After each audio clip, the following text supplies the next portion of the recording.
Going live.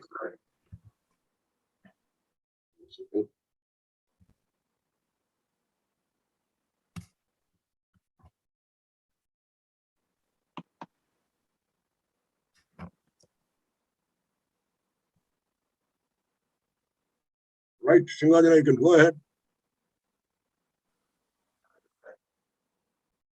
Good evening, ladies and gentlemen. A warm welcome to this evening's Colors of Glory virtual meet. I am G.S. Simhanjana, one of the coordinators of this event. This is one in a series of fortnightly virtual meets we have been hosting ever since the pandemic set in last year.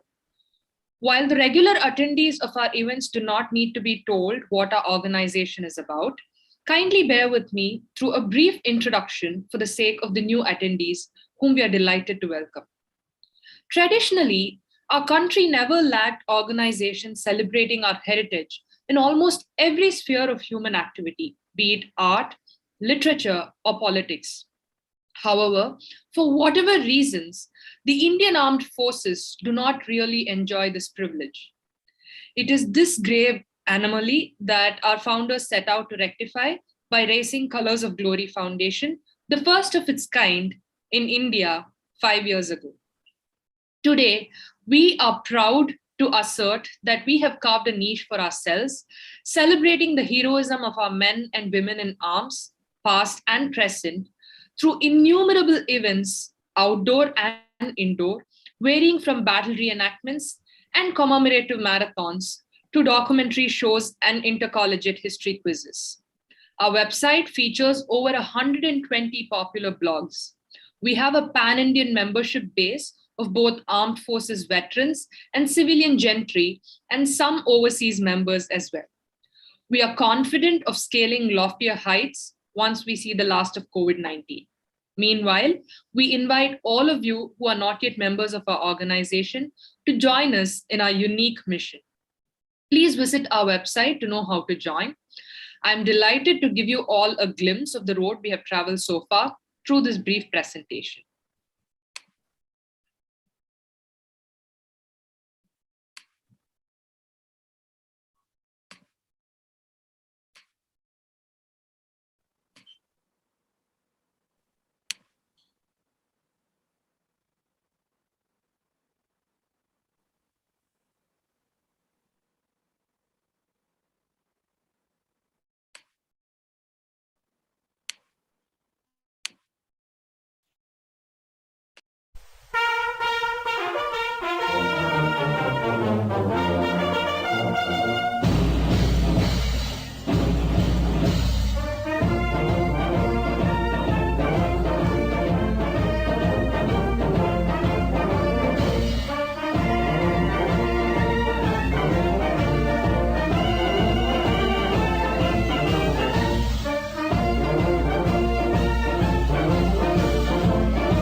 Thank you. I now invite our Honorable Trustee Air Marshal Vardhaman to kindly take over the stage as today's moderator. Sir, please.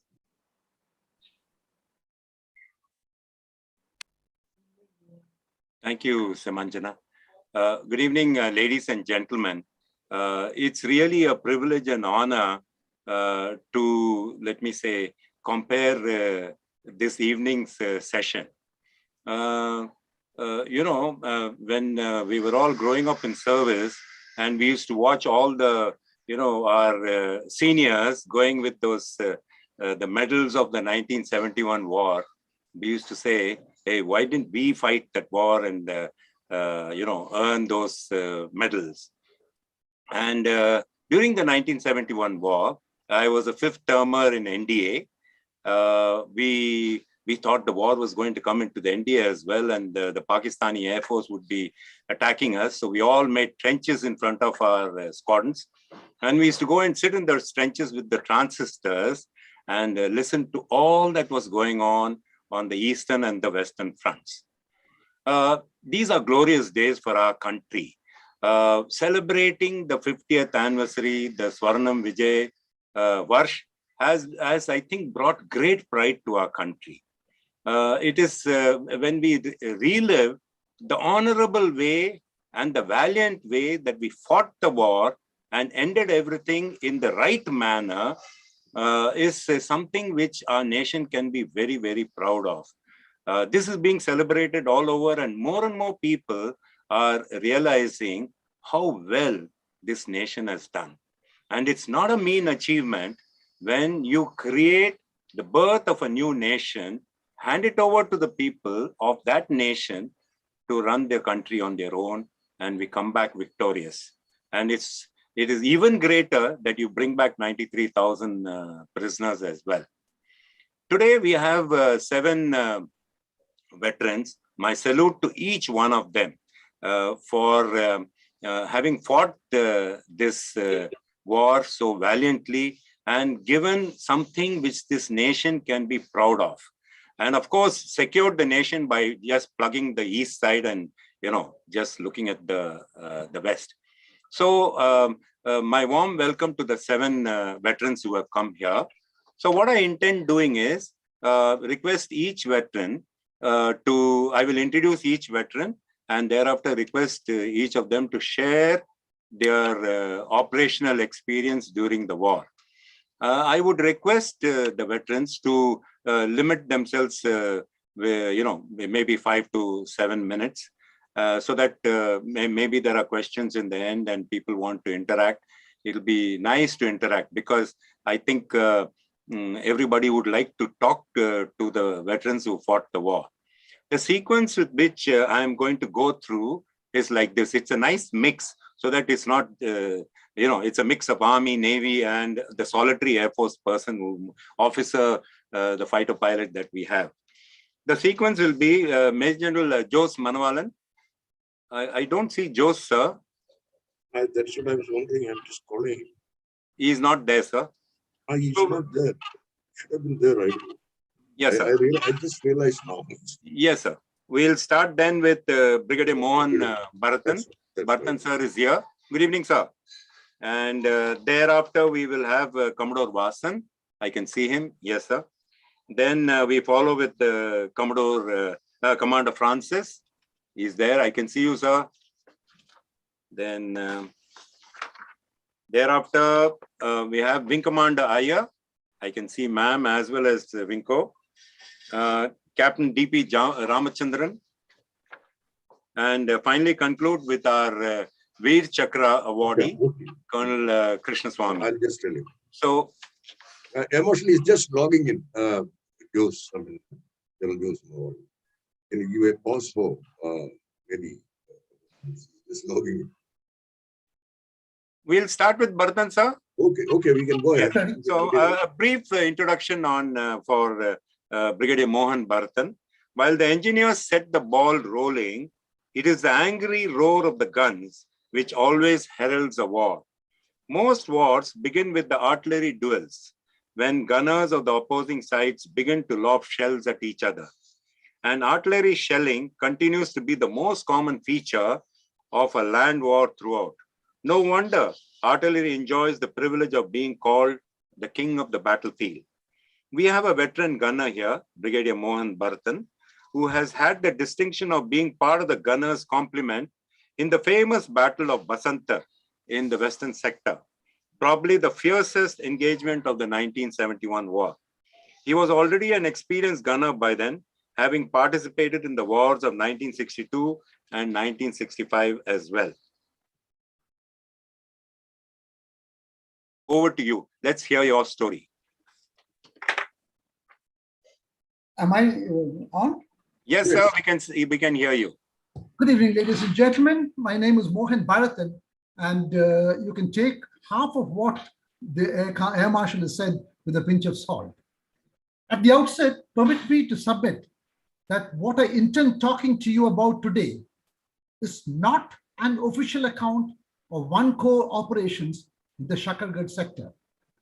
At best, it will be called an ambling about the exploits of 54 Infantry Division in Op Cactus Lily, which was destined to rewrite the concept of infantry and armor cooperation in battle, closely supported by the RT, the engineers, and other support elements in offensive action deep inside enemy territory, culminating in an unmitigated victory, the likes of which have not been seen since World War II. I was married for a month plus when I had to hurriedly escort my wife back to Chennai and leave her with her mother with a request that she be trained a bit in culinary skills, as I was getting really weary of living on papad and pudding. Thereafter, I made a beeline for Secunderabad, only to find that my unit, 70 medium, had already moved to its op location. I fetched up 4 days later by a military special train, which took a roundabout route. They say it was to confuse the enemy to our area of deployment.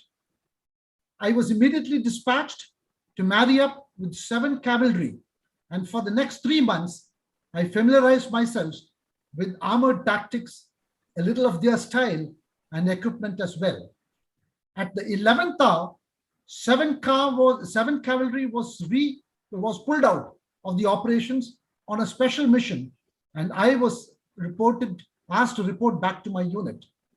The CO told me to deploy myself to function as a relay station to relay fire orders from the forward positions to the guns, just in case communications failed. That very night, the engineers were ordered to clear a minefield so that armor could be inducted for the breakout. Early in the morning, I was detailed to provide fire support to the sappers in case they were attacked. Our guns were laid on a few locations from where it was appreciated that the enemy could attack. It was midnight. We encountered non-stop enemy small arms fire, but no attack materialized. And by about 3 a.m., some safe lanes were created and armor was able to move in for a breakout by first light. I was then ordered to marry up with the independent recce and support squadron of the armored brigade, which comprised of Hodson's horse and the famous Pune horse. The advance started at first light and we were away. As part of the plans, the recce and support squadron, of which I was the affiliated RT commander, was ordered to head straight for a particular village. I just forget the name of that village. I had a comfortable and spacious Centurion tank manned by reservists from Pune horse, in which my team and I fought the rest of the war. The advance was without any opposition, and by 5 p.m. we reached a village, and the squadron leader, Major Tara Shergill, informed his CO that the objective had been captured without a fight. I realized that there was something wrong and that the actual objective was another 3 to 4 kilometers away, and told Tara about it. I asked him to get his men into their tanks with turrets closed and brought down a salvo of 18 medium 130 millimeter guns on the actual objective. Tara had no option but to now proceed in the dark under cover of devastating fire from my unit, 70 medium. The engagement was so accurate and deadly that many of the enemy were killed and the rest beat a hasty retreat to safer areas. We were thus able to capture the correct objective, which was found to be fully abandoned. We were now into the second week of hostilities and leaning on the enemy's FDLs, defending the Basanta River. Next night, 16 Madras was established a bridgehead, which was enlarged later to include village Jarpal by 3 grenadiers. The enemy reacted with fierce counterattacks, but the gallant Tambis and the grenadiers managed to beat them back. The fighting was relentless on both sides. By daybreak, our troops had dug in and ready. It was then that the enemy decided to launch a counter-attack with tanks. There was an SOS from 16 Madras about a likely armor threat from their left flank, and to plug that yawning gap, the Recce and Support Squadron was ordered to make a dash to strengthen the defenses. As we moved at breakneck speed, we were spotted by some enemy aircrafts returning from a search and destroy mission. They stood down on us, guns blazing. The tanks somehow or the other managed to get off the road and spread out in the adjoining fields. Had we stayed on the road, we would have been dead ducks. Everyone took cover, and soon the enemy aircraft flew away to refuel and rearm, probably to attack again. It was getting pretty dark by then, and Tara Shergill managed to get his squadron together and head for the left flank of the Madrasis. On reaching the location, it was dusk, we could hardly see anything. I just managed to register 1 or 2 DF tasks, that is defensive fire tasks. Then came a dreaded call from the brigade major of the RT brigade, who wanted to know why I had fired on own troops. I was devastated. I prayed in dead earnest to the Lord of Guruvayur to save me. The officiating CO was a major called Major Sharma, senior to me by a couple of courses. He was cool as a cucumber. He told his orderly to get me a stiff whiskey and asked me not to worry. He told me categorically, young man, there is no casualty from home firing. He added to my great relief that in case there were any casualties, they would be reported as battle casualties from enemy firing. I thanked him profusely, and also my Guruvayurappan, and gulped the large peg of whiskey, double peg of whiskey the orderly had brought in one go, and soon collapsed into some well-deserved and sound sleep. The next day, we were informed that a ceasefire would come into effect on the western sector by midnight of 16th, 17th December. We knew that the enemy would use everything at his disposal to force us to withdraw from the bridgehead. The firing was relentless. We were attacked by tanks and infantry weapons, artillery and enemy aircrafts as well. The sounds were deafening, but our gallant soldiers steadfastly headlong and counterattacked at every opportunity, inflicting heavy casualties all round. That was the time I will never forget in my life, because I had the God-sent opportunity to call for what we in the gunners call a victor target. Excitement swelled from every quarter as deadly fire from over 100 guns, most of them mediums, were brought to bear on enemy locations and concentrations. Ladies and gentlemen, this was our finest hour. This went on throughout the night, both sides fighting bravely and inflicting heavy casualties on men and materials. There was a massive crescendo minutes before midnight, and then suddenly the noise stopped and the dust settled.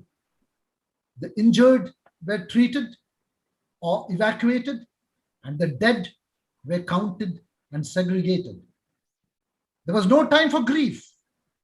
There was work to be done, but this time the work was being done without live bullets and ravaging artillery shrapnel and aircraft strafing.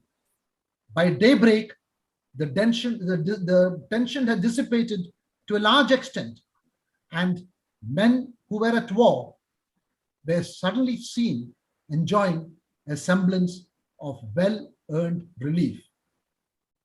In my not so saintly life, ladies and gentlemen, I have often experienced many experiences. Had many experiences of Guru Kripa, which have helped me out of deep trouble. However, the greatest instances of divine grace have always manifested in my experiences on the battlefield, when somehow or the other, the bullet always missed me, the shrapnel always avoided me, and certain defeat almost always changed to victory. I will always remain grateful to my Lord for his unimaginable kindness and grief. Jai Hind. Jai Hind, sir. General Jose is here. Yeah. Sorry, sir? General Jose is here. Yes, sir. I can see. Yes, sir. And thank you very much, Bharatan, sir. I could literally feel the, what do I say, the heavy pounding of the guns and the experience that you've gone through, sir. Now, General Jose, sir, is here. Major General Jose Manawalan, sir. Good evening, sir. I'll just introduce you. Among the multiple components of the armed forces involved in a war, the army engineers, sappers, as they are popularly called, have the unique distinction of being the first to go in and the last to come out. They begin by preparing the approaches for the troops to advance, laying minefields, and end the war with repairing the damaged roads and bridges and clearing the minefields of the enemy as well as of our own. In fact, Bangladesh war is often called an engineer's war for the significant role they played in making troop movements possible in a challenging terrain. Therefore, we have chosen to open this, of our magnificent military history, military victory of 1971 today, with an accomplished sapper, Major General Jose Manawalan, who saw battle action in Bangladesh with 4 Corps of the Indian Army, which advanced from Agartala and was eventually to enter Dhaka. The general was a young second lieutenant then, fresh out of the academy, literally wet behind the ears in army parlance. Over to you, General Jose, sir. Thank you, Air Marshal Varthaman. It's wonderful to be here and recount our experience of having fought that war. Good evening to everybody. My recollection of that war have been over the years brightened in many ways. And now we are more aware of what we took part in than we were at that time. As a second lieutenant, you're only told what to do and you do it. There's no questions asked. And before we knew it, in 14 days, the war was over. And just like the Air Marshal said, our regiment, 4 Engineer Regiment, was inducted into Tripura in July of 71. I had just joined the regiment after my young officers course in March, and within 3 months from Rangapara, we moved into Tripura.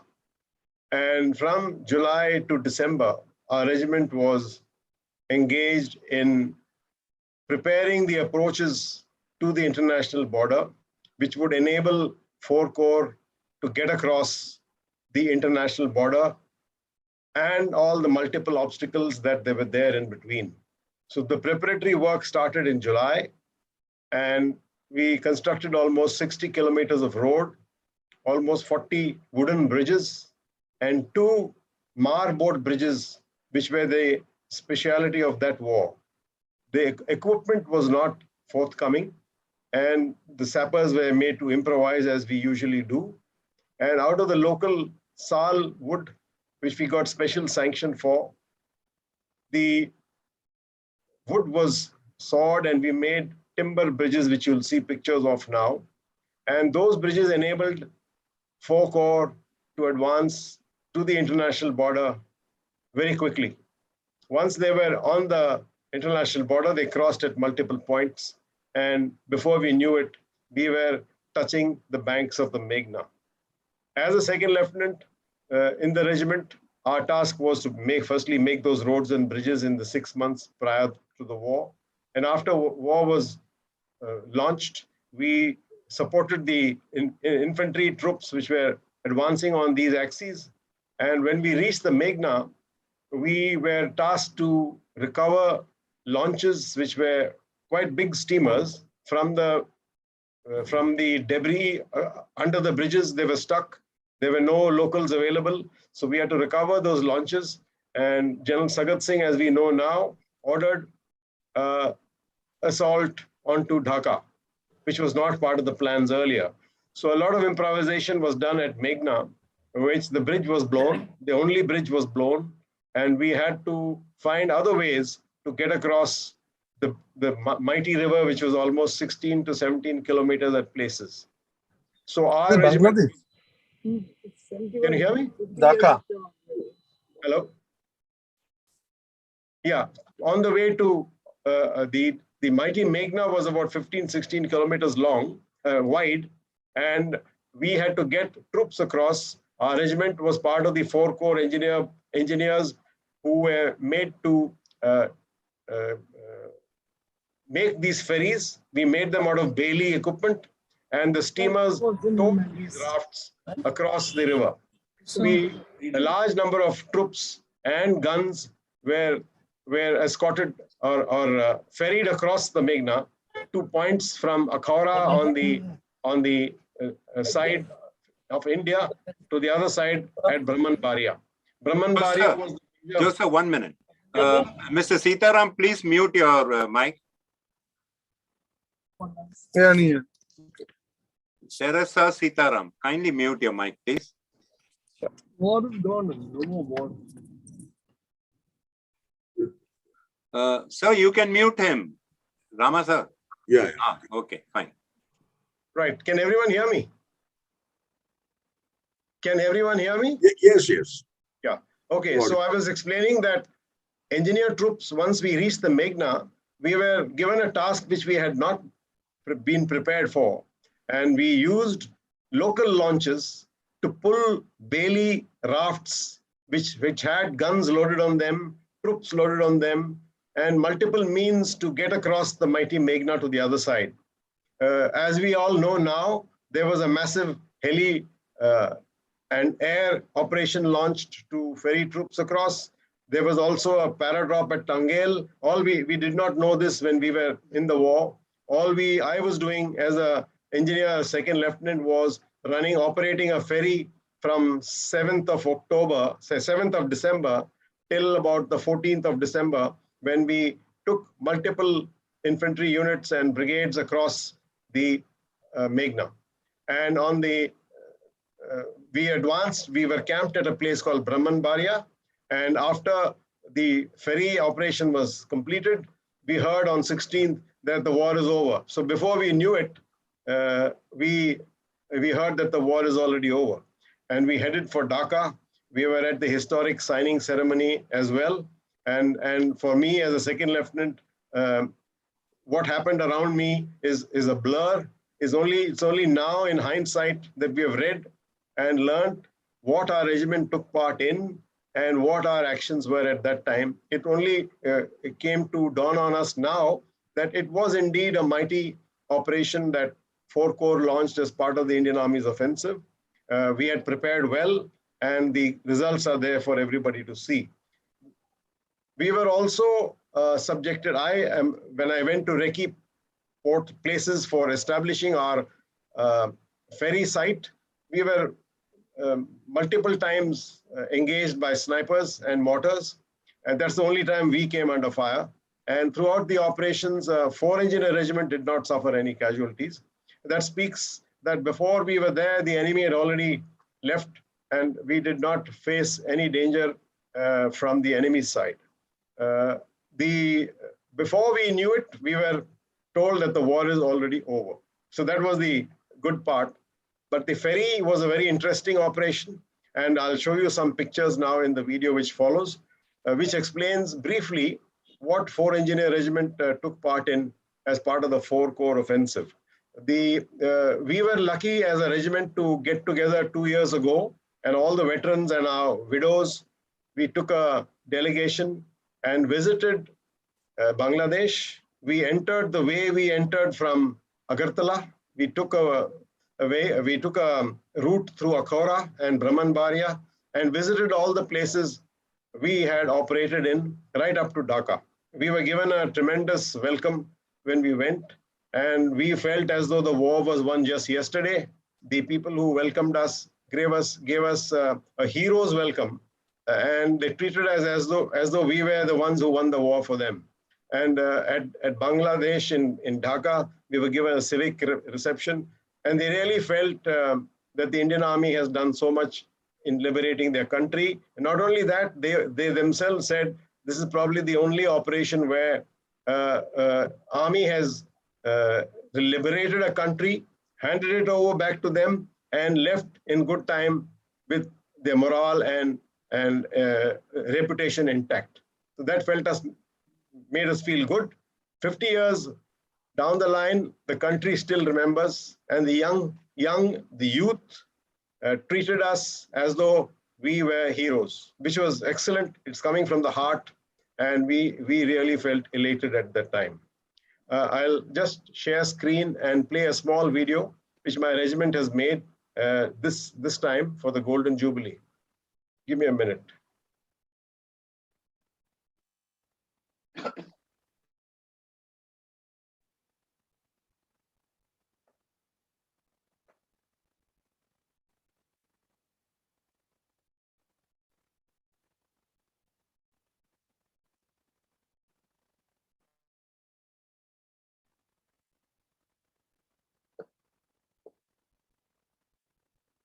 Where do I share screen? Bottom you see share screen underneath a green in the middle of your laptop. You click on the arrow. You'll see it in green, sir. Bottom. Right. Bottom. Center. Center. You click on the arrow, it will. Okay.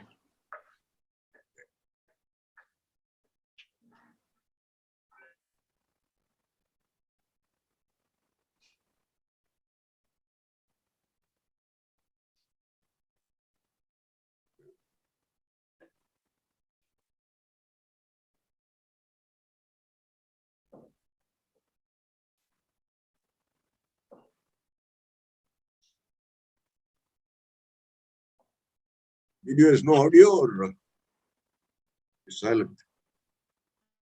Is audio coming? No. You have to click on both boxes when you share.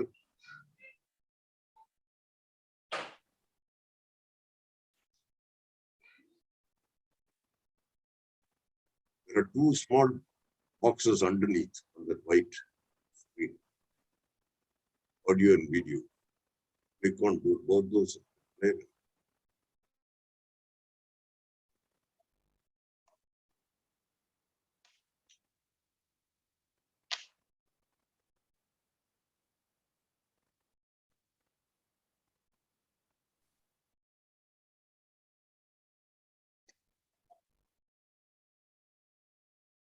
I don't see audio. When you say share screen, a white screen will come now, where bottom there are 2 boxes, left and right corner.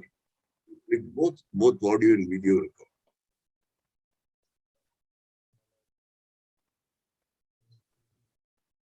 come. Ramu, are we going as per time plan? Yeah, it's slightly behind. Is it below the share screen? No, when you click the share screen, as a white screen will come up. On that bottom left and right, there are 2 small boxes. Both you got to click.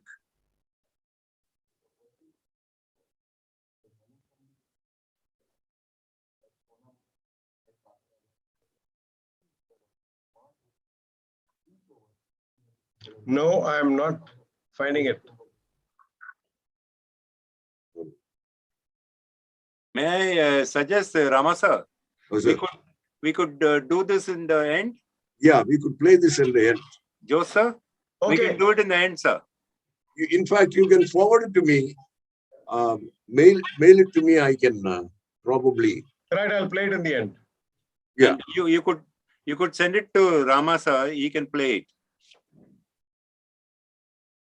You got my mail ID. And you can stop share, sir.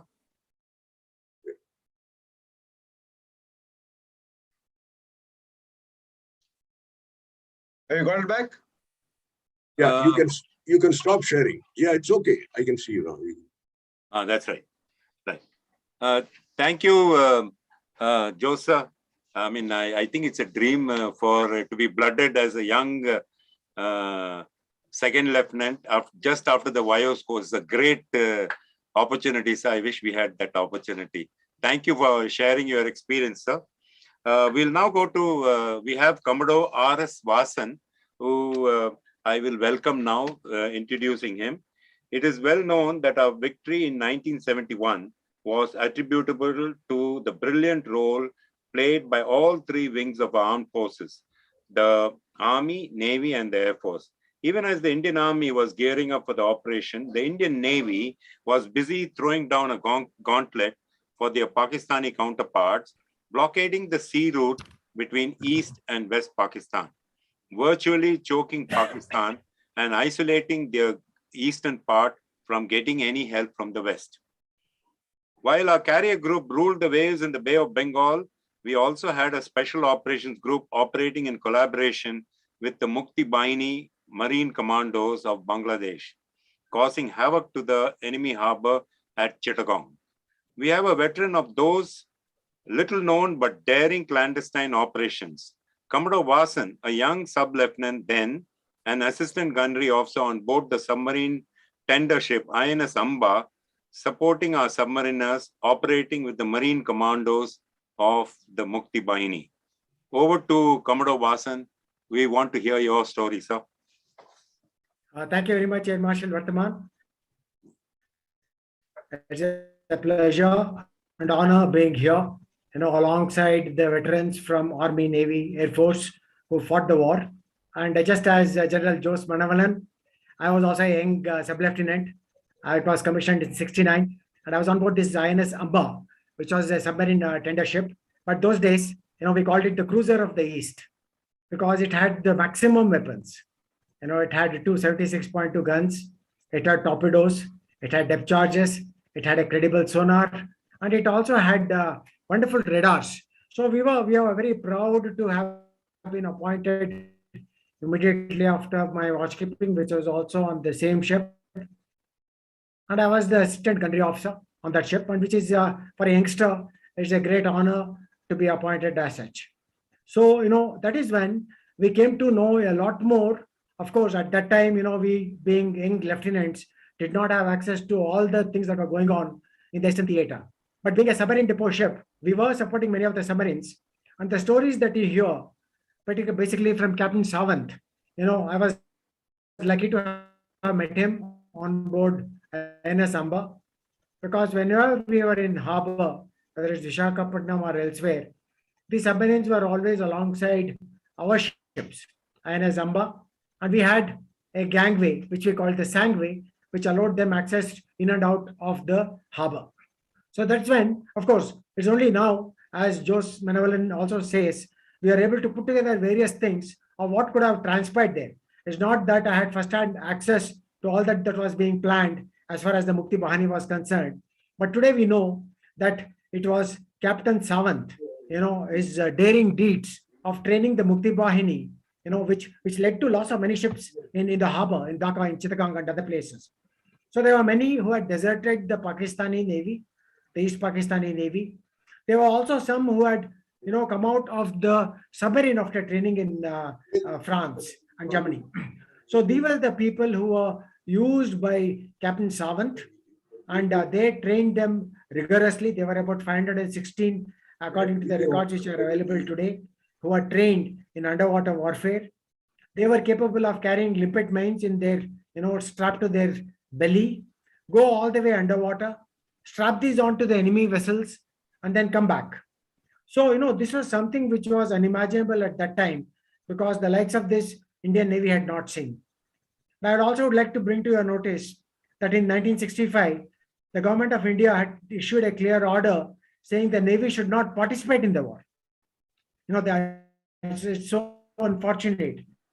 Just like in 1962, when the Air Force was not allowed to participate in the China War. So, it's now that the story of the valiant deeds of Captain Sawant and also another officer called Aku Roy. I don't know how many of you have heard of his, valiant efforts. He was a pilot, an Alizé pilot. And by looks, he was very much looked like a foreigner because his mother was a Estonian refugee and his father was in Calcutta. And he had joined the NDA and he was outstanding both as a pilot and as also a diver. So he was seconded to the special forces and he joined the army. And he was, the stories when you read, makes you realize the kind of valor that was demonstrated by the members of all the three services. And this gentleman was subsequently, unfortunately, shot down while flying in an Alizé aircraft, the aircraft that I also joined later after the war. And he was shot down off Jamnagar, when he was trying to provide vital information through the French Alizé aircraft, which was there. As far as my own ship was concerned, INS Amba, we knew that something was brewing because we were fitted out in Calcutta. We were in the dockyard there in the GRSE. And from there, when we came out, we are, our depth charge rails were fitted out and we came out. And out at sea, we had many missions to support the submarines, which were engaged in these actions, which are today, of course, in the public domain, mainly because of Captain Sawant, who was decorated with the Mahavir Chakra. And likewise, Aku Roy, who was shot down along with his aircraft, was also decorated. But these stories have come out only now in the public domain.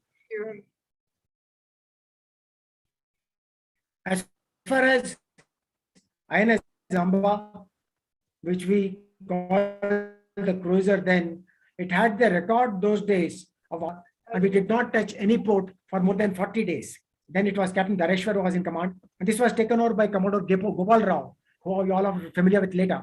At that time had already led his fleet in the Western Theater, of which Commander Francis will talk about. But Commodore Gopal Rao, I served with both the commanding officers. I was lucky to have served with both Captain Dareshwar, who was commanding INS Amba at that time, and also Commodore Gopal Rao, who took over from Captain Dareshwar. I also am happy to acknowledge Commander MD Menon, who is here, who was also on INS Amba and who was also instrumental in many of these attack missions that were undertaken also on the Western Theater. So what, I would like to sum up, not by these individual deeds or, acts of adventure that are taken by any of us here, but the big picture that clearly told us that as at the politico-military level, we played it well, we trained hard, we fought hard, and we liberated a country which is still grateful to us for breaking them away from the shackles of West Pakistan. So there are many lessons which are there, which the Navy has learned, and I'm sure our sister services have learned in terms of how to prepare, plan, and conduct a war of this magnitude. The fact that 93,000 prisoners of war were, with us, it's a different matter. That again, there are lessons about why we did not perhaps bargain to ensure that Kashmir was resolved once for all. Also, the other important events that happened on the Eastern Theater, I would like to briefly mention, is also of the sinking of PNS Ghazi. So, this is it will take me a full 1 hour to explain the kind of excellent operations that were conducted by the Eastern Naval Commander under the able leadership of Vice Admiral Krishnan, because there were many ruses which were paid, and actually it was PNS Ghazi that fell into the trap. And while we celebrated on INS Amba sailing when the attack was carried out on Karachi on the 4th, and the 9th was a dark day for me because I had two of my course mates who were on INS Kukri, which was sunk off Dewhead. And luckily one of them survived. But we got this message to say that our own frigate has been sunk. And, we did not know what had happened to two of these batchmates. Unfortunately, one of them who trained with us very hard, died along with the captain who refused to be rescued. In fact, it is recorded that he even gave away his life jacket to one of the sailor and said, boy, move away. You have life ahead of you. And he did not want to abandon the ship. And, went down. And all these are chronicled so well today. Whether it's the story of Akuroy, whether it is, the story of our valiant frogmen who went there, who assisted the Mukti Bahini in liberating Bangladesh, or whether it is the sinking of PNS Ghazi, which again, at that time I clearly remember even today, as if I am reading a signal from CNC East, which he had made to naval headquarters, saying that here lies a submarine at my doorstep, sank by the Eastern Naval Command. Thereafter it was all corroborated to say that PNS Ghazi was trailing Vikrant, and the commanding officer had said that I will sink Vikrant and only then will I return. So he was tracing Vikrant based on the communication. And again, here it was a wonderful surprise for him that, there is another ship, Rajput, which was off Vishakhapatnam, masquerading as Vikrant. So Ghazi was led to believe that, Vikrant is of Vishakhapatnam. The plan was so foolproof that the commander-in-chief had even ordered, replenishments, food, fresh food, meat, etc. from the market for 1,000-odd sailors. So this information had gone from the sleeping cells to say, yes, Vikrant is indeed coming here. And that is when PNS Ghazi went to the entrance of the harbor and was in the process of laying the mines. And that time, INS Rajput was also in the process of dropping mines on some of the suspicious contacts. And that's when there are multiple stories on how it would have happened. But what matters to us is that the enemy submarine, which was determined to sink Vikrant, herself sank in the process. So in fact, all these were recovered later by the diving teams, and the charts, the signals that were exchanged, the shopping that they did, and also the fact that they stopped over at Colombo, which tells you another dimension of the neighborhood management at that time, and also the indications that are required are so important. So I would like to end this. I am sure there'll be many more questions. I'd like to say that the Eastern Naval Command, took an active part, and people like Captain Sawant were instrumental in training people and ensuring that the early successors were on our way. And the astute planning that went in by the Navy has made this force today a force to reckon with. It's such a pleasure that today we have an indigenous content which is very high, and we have a nuclear attack capable submarine which we have built on our own. And again here, I'm very happy to inform these people, because there are also a lot of young people, that the INS Arihant, which is our second strike capability which was provided, carried a 33% of indigenous content. And the next one, Arigat, has something like 68% of indigenous content. So we are marching ahead. INS Vikrant, the one which will be named as INS Vikrant, has already carried out 2-3 sea trials now. And again, we are very happy that Navy has come of age. And there continues to be a phenomenal amount of importance on the maritime dimension of India's thrust in the Indo-Pacific. The Indo-Pacific is a happening place, and it becomes central to the definings. And also, the Navy is the one which will provide us leverage along with the other sister services to ensure that we can contain China and challenge China both in the Indian Ocean region and also in the Andaman Nicobar region, where we have the Tri-Services Command. Thank you. Jai Hind. It's a great opportunity to exchange some of this information. Like I said, we all were youngsters, brimming with confidence and with the benefit of training. So we're willing to go anywhere in the harm's way. And I'm happy that we did.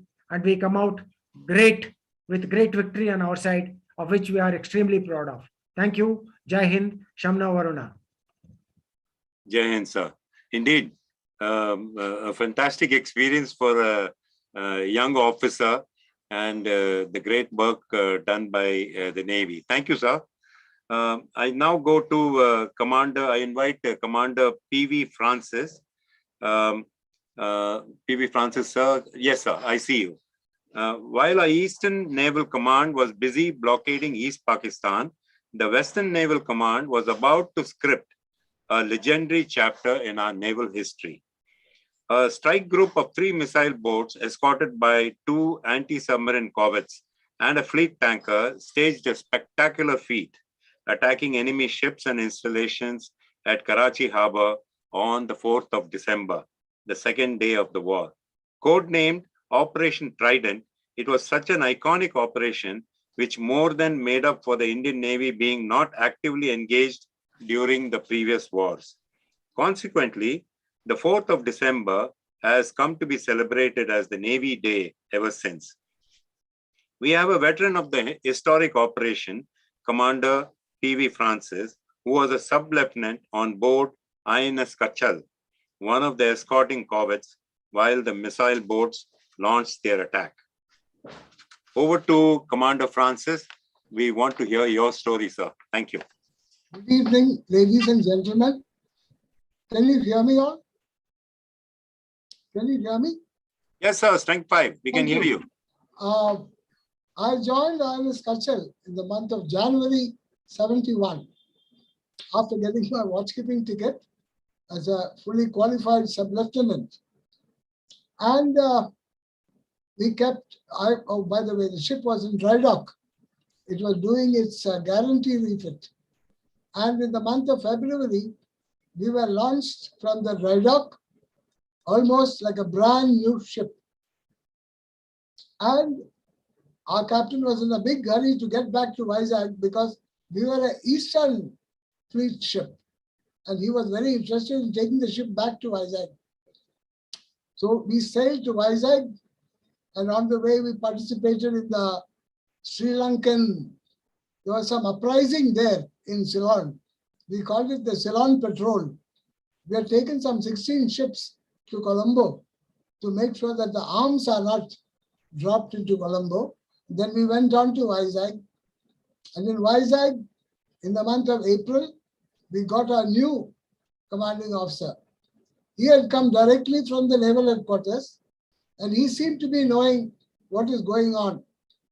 And the very first day, when he addressed us, he told us that, look, gentlemen, this ship is going to war and on the west coast. If any of you don't like to come to Bombay, don't like to come to the west coast, please tell me. I will get you transferred out and to whichever billet where you want to go to. Not one soul raised his hand or said he wanted to leave the ship. We were all very eager. And from day one onwards, after the new captain took over the ship, we started, I would say, working up. We started working up, we started rehearsing the drills. The new captain pointed out our weak points, pointed out what is going to be important during a war. Actually, the commissioning crew was only interested in getting the ship operational, but getting the ship into a fighting unit along with other ships is a completely different thing. You should be able to understand what is the requirement. So after doing all this, we started off for Bombay in the month of August. On the way, we did some exercises with Vikrant doing plane guard duties, and we got used to wartime action.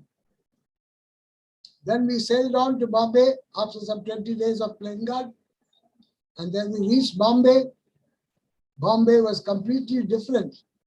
Everybody in Bombay was feverishly getting the ships ready. You could make out the difference, the way the normal dockyard functioned and the way the dockyard functioned in 1971. I'll give them full marks.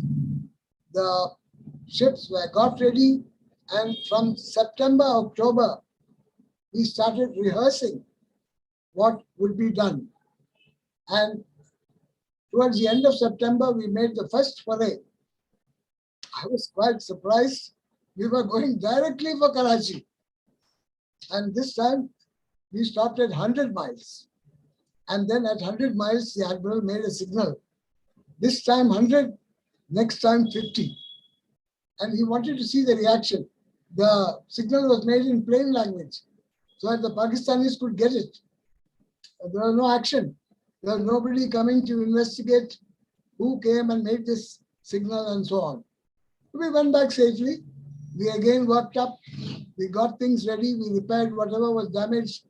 Spare parts for the ship kept coming from Russia and from everywhere else.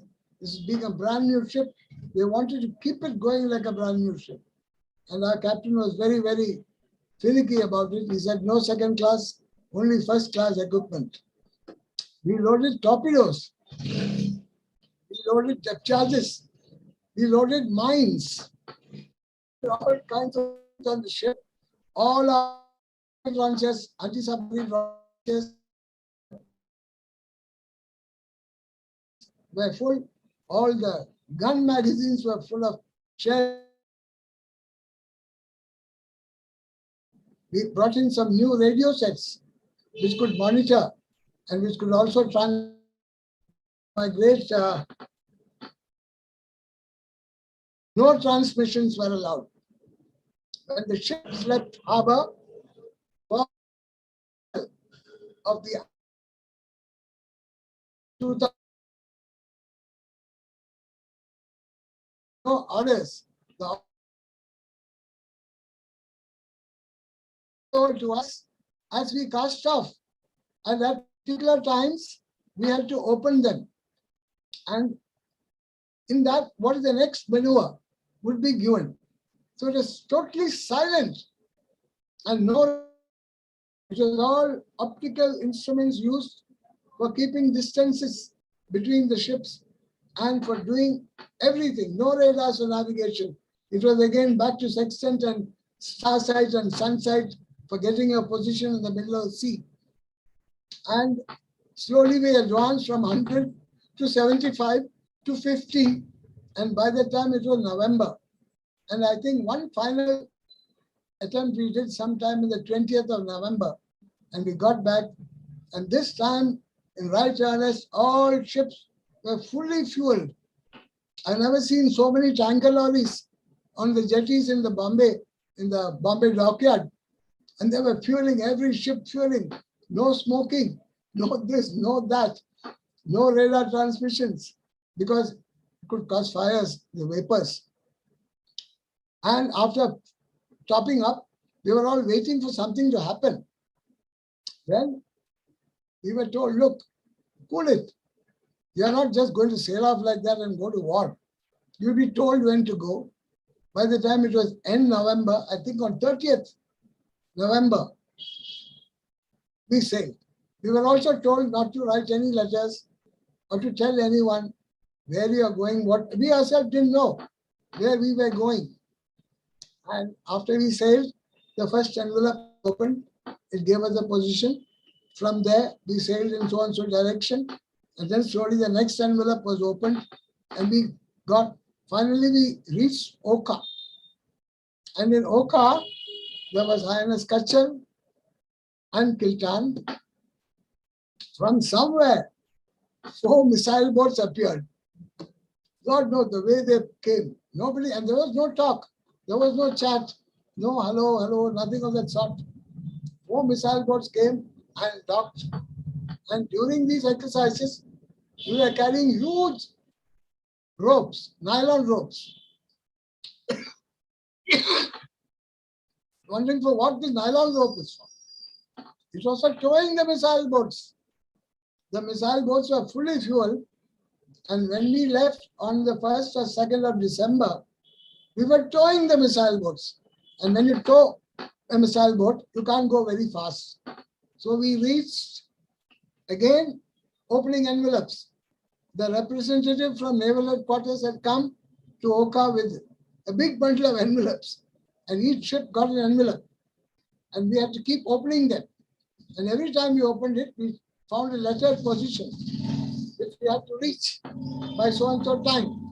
So we had to navigate very carefully to reach that position, and no radar again for navigation, and Kachar and Kiltan towing the missile boats reached a position about 150 miles south of Karachi. This is the time we opened the last envelope, which gave us the complete instructions for what to do here onwards. We were told to close in the direction of Karachi and sink. That area had already been called a sterilized area. No ships were to be moving in that area. Anything moving in that area will be sunk. That is the meaning of a sterilized area. So we were told this is so-and-so area is sterilized.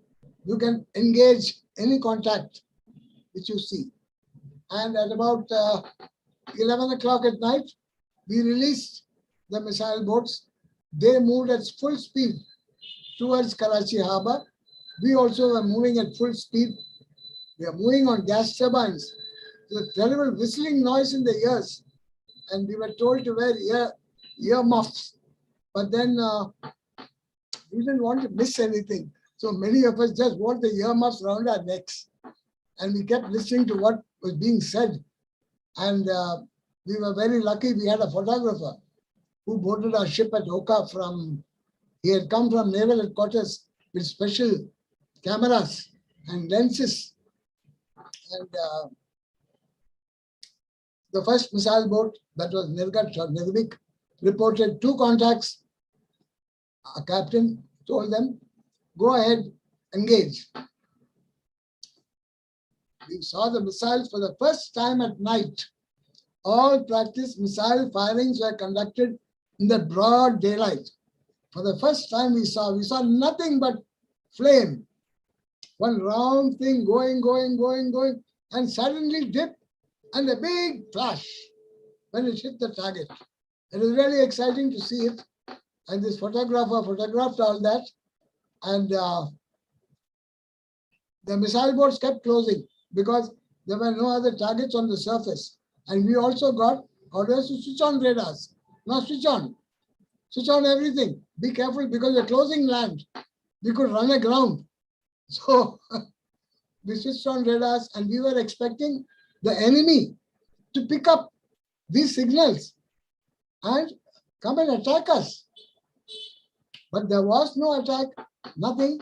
We were just maneuvering to avoid air attack, turning zigzagging, and finally, when we were about 15 miles off Karachi, we reversed course straight down south, both Kachel and Kiltan. Kiltan came a little later, and we headed directly south towards DU Head. DU Head is the corner of Gujarat. There's a DU Head, there's a naval, there's a Coast Guard station now. So we kept going to DU, and we are all the time burning full fuel, and our tanks were almost empty. And by the time we reached DU Head, the oiler was there, the fueling ship was there, and we got fueled. And after that, I had to go to Oka, back to Oka, with the photographs which were taken during the attack. We are very particular, my captain was very particular that these photographs should reach NHQ. So I went all the way to Oka, and to my great surprise, I found Oka had been bombed. There was a big fire, big bonfire. The diesel tanks which stored the oil for the naval ships had been hit very, very accurately. The Pakistanis didn't waste their rockets firing here and there, and there's somebody something, and they fired directly at the fuel tanks, set it ablaze. They came around again and again, but as long as the fire was blazing, they didn't fire. So our friends thought it's the best idea to keep the fire going. So the Pakistanis didn't fire rockets after that. They would come, they would see the fire and go away. And they used it also as a beacon for further navigation for their aircraft. And in this bargain, one Sabre jet was shot down by a 40-60 Bofor gun by the Territorial Army and Air Defense Territorial Army. And the Jam Saab gave them a bottle of French brandy. which I think the officers there quickly traded for a case of rum. So you take the case of rum, give them a bottle of brandy. They were very happy to do it also. And finally, on the 9th, I heard of the sinking of the Kukri. INS Kachar, my ship was there, the first ship to reach the site of the sinking. There were oil and flames all around. It was almost broad daylight by the time, early morning, around 3 o'clock. But it was a very sad state to see the debris and the oil and the flame. We picked up people, including one of my postmates, Sub-Lieutenant Aluwalia, and we had to give them clothes because they had nothing, only this oily, dirty clothes in which they came up. We had to give all whatever clothes we could to them, and a couple of them were very serious, and they had to be buried at sea. They died. And they had to be packed up in canvas bags and stitched up. And the last stitch passed through the nose. You know, that is the way we make sure that he's actually dead and he's not alive. Last stitch and weighted down with old engine parts and all that and buried at sea. And that was the, I think it was on 9th, 10th. Then we had orders to hunt the submarine, but then there was really no chance. We were just simply firing.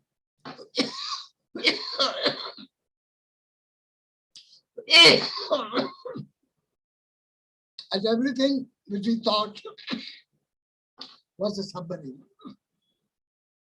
The submarine went straight to Karachi, neither left nor right, and we were going round and round in circles, firing at every sonar echo that came our way.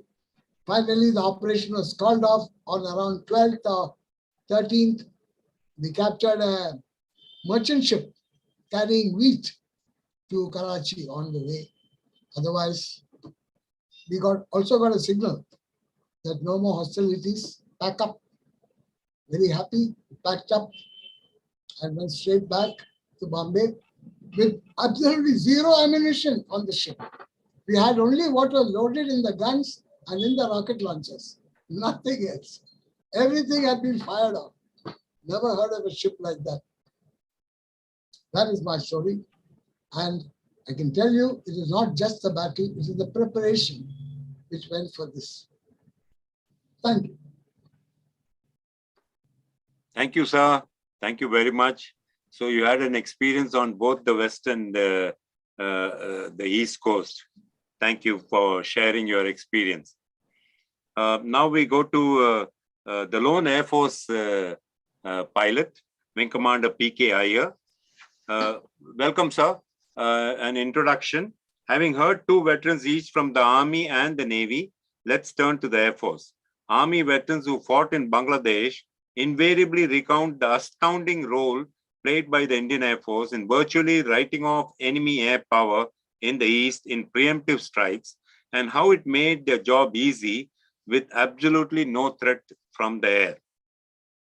Our pilots not only destroyed most of the enemy aircraft, but also rendered their airfields unusable by strafing the runways. Then again, our helicopter fleet played a memorable role in transporting troops of 4 Corps to combat zones, without which Dhaka would not have fallen so easily. Unfortunately, we do not have any of those air veterans of Bangladesh here today, although we have hosted talks by some of them on our forum in the past. Nevertheless, we have a highly accomplished veteran from the Western Front, where most of the hottest air battles of the war took place. As we all know, the war itself was triggered off when the Pakistan Air Force attacked our airfields in the West. The Indian Air Force, ready and waiting, sprang into action, and our pilots, by their heroic fleets, lived truly up to their motto of touching the sky with glory. Wing Commander P.K. Iyer, whom we have here today, had been a fighter pilot since 1962 and had already had many hours of flying behind him when the war broke out in 1971. He had already fought the 1965 war, flying the Mystia jet. A flight lieutenant then, based in Halwara, he flew 14 sorties into the enemy territory on the famous Sukhoi 7 fighter bomber during the war. Interestingly, Mrs. Mangala Iyer was also based at the air base during the action and had been doing volunteer work to support the war effort. We look forward to her to share her experience as well. Over to Wing Commander Iyer. Good evening, everybody. Can you hear me? Yes, sir. Strength 2 to 3. Okay. You want me to talk louder? Yes, sir. Okay. Right. As Varta mentioned, I was commissioned in 1963 in the fighter branch of the Indian Air Force. I started with flying the Vampires and moved on quickly to the French Oregon, which we called Tufani. From there, that was a very short 10-month tenure. We were quickly sent to the west in Adapur to convert onto the Mystia. 65 war, I wasn't very active in the flying job because we were still under training in the Mystia. Soon, we managed to go again and convert to Sukhois. That's when the real fun started. Sukhoi aircraft, compared to, as it is, I was known in the Air Force as Piddly Iyer because of my size, a 5'4"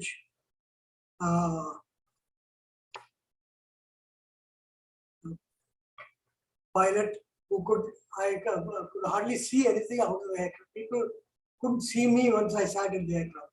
So when I came to Sukhoi, I had to request them to please provide me with cushions so that I could see out of the aircraft. It was huge. What attracted me in the Sukhoi more than the cockpit was the size of the throttle. It was massive, and it was so big. It had a lot of controls to operate the various ammunition systems and things like that, and the air brakes. So the drill for injection included moving the throttle forward before you pull the ejection handle. And once I sat in, people couldn't see me. So I requested for cushions so that I could see outside and people could see me inside. I remember one incident in the Sukhoi where we were training for combat. I was flying as a wingman. We were 3 aircraft formation, 2 versus 1 were going on. 2 of us were with 1 ground radar, and the 3rd aircraft was with another ground radar. So it was a fight between aircraft and between 2 radars also.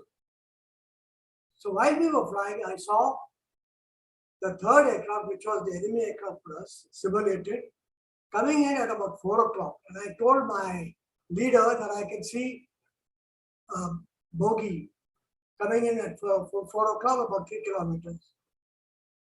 So he said, okay, pull it up. I was still reporting him, looking at him, when I found that my leader had already pulled up.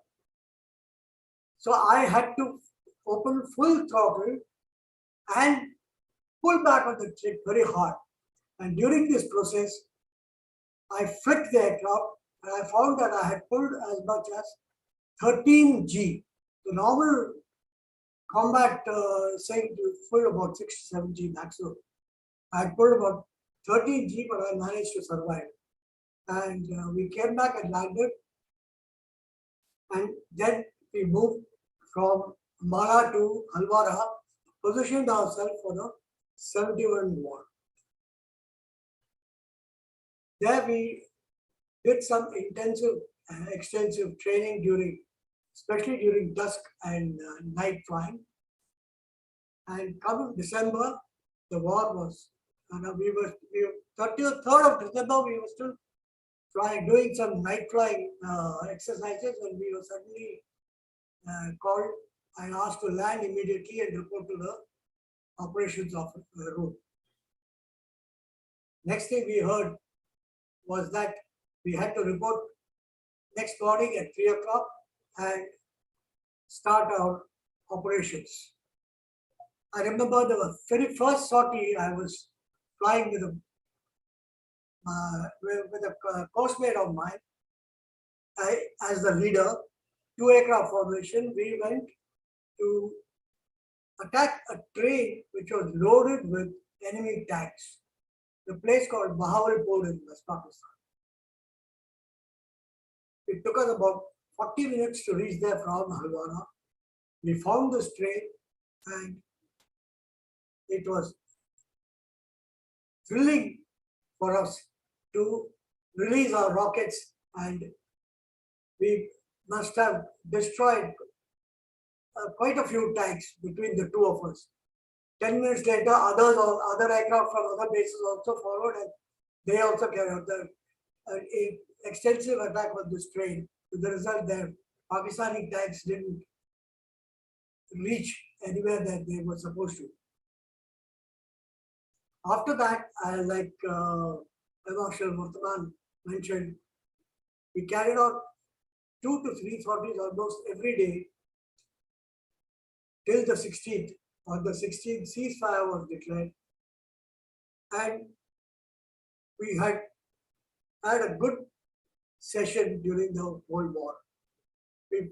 In our squadron, we had only one casualty, that was then Flying Officer Kuruvilla, who was shot down, and he was a prisoner of war. He came back to us after the war, after almost a year. So 16th was declared the victory day, and we came back celebrating. Now, I was telling you about the Sukhoi aircraft. This is the Sukhoi aircraft. Compared to what I had flown earlier, this was really a huge aircraft. And I had to use extra cushions to be seen from the thing and for me to see also. But it was a super aircraft to fly. And so that is that. We enjoyed the war and came back and survived. Thank you very much. I request Mangala ma'am, who was also in Halwara at that time with 2 small children, babies, I think, to share her experience. Good evening, everybody. A very memorable victory day to everybody here. I was 22.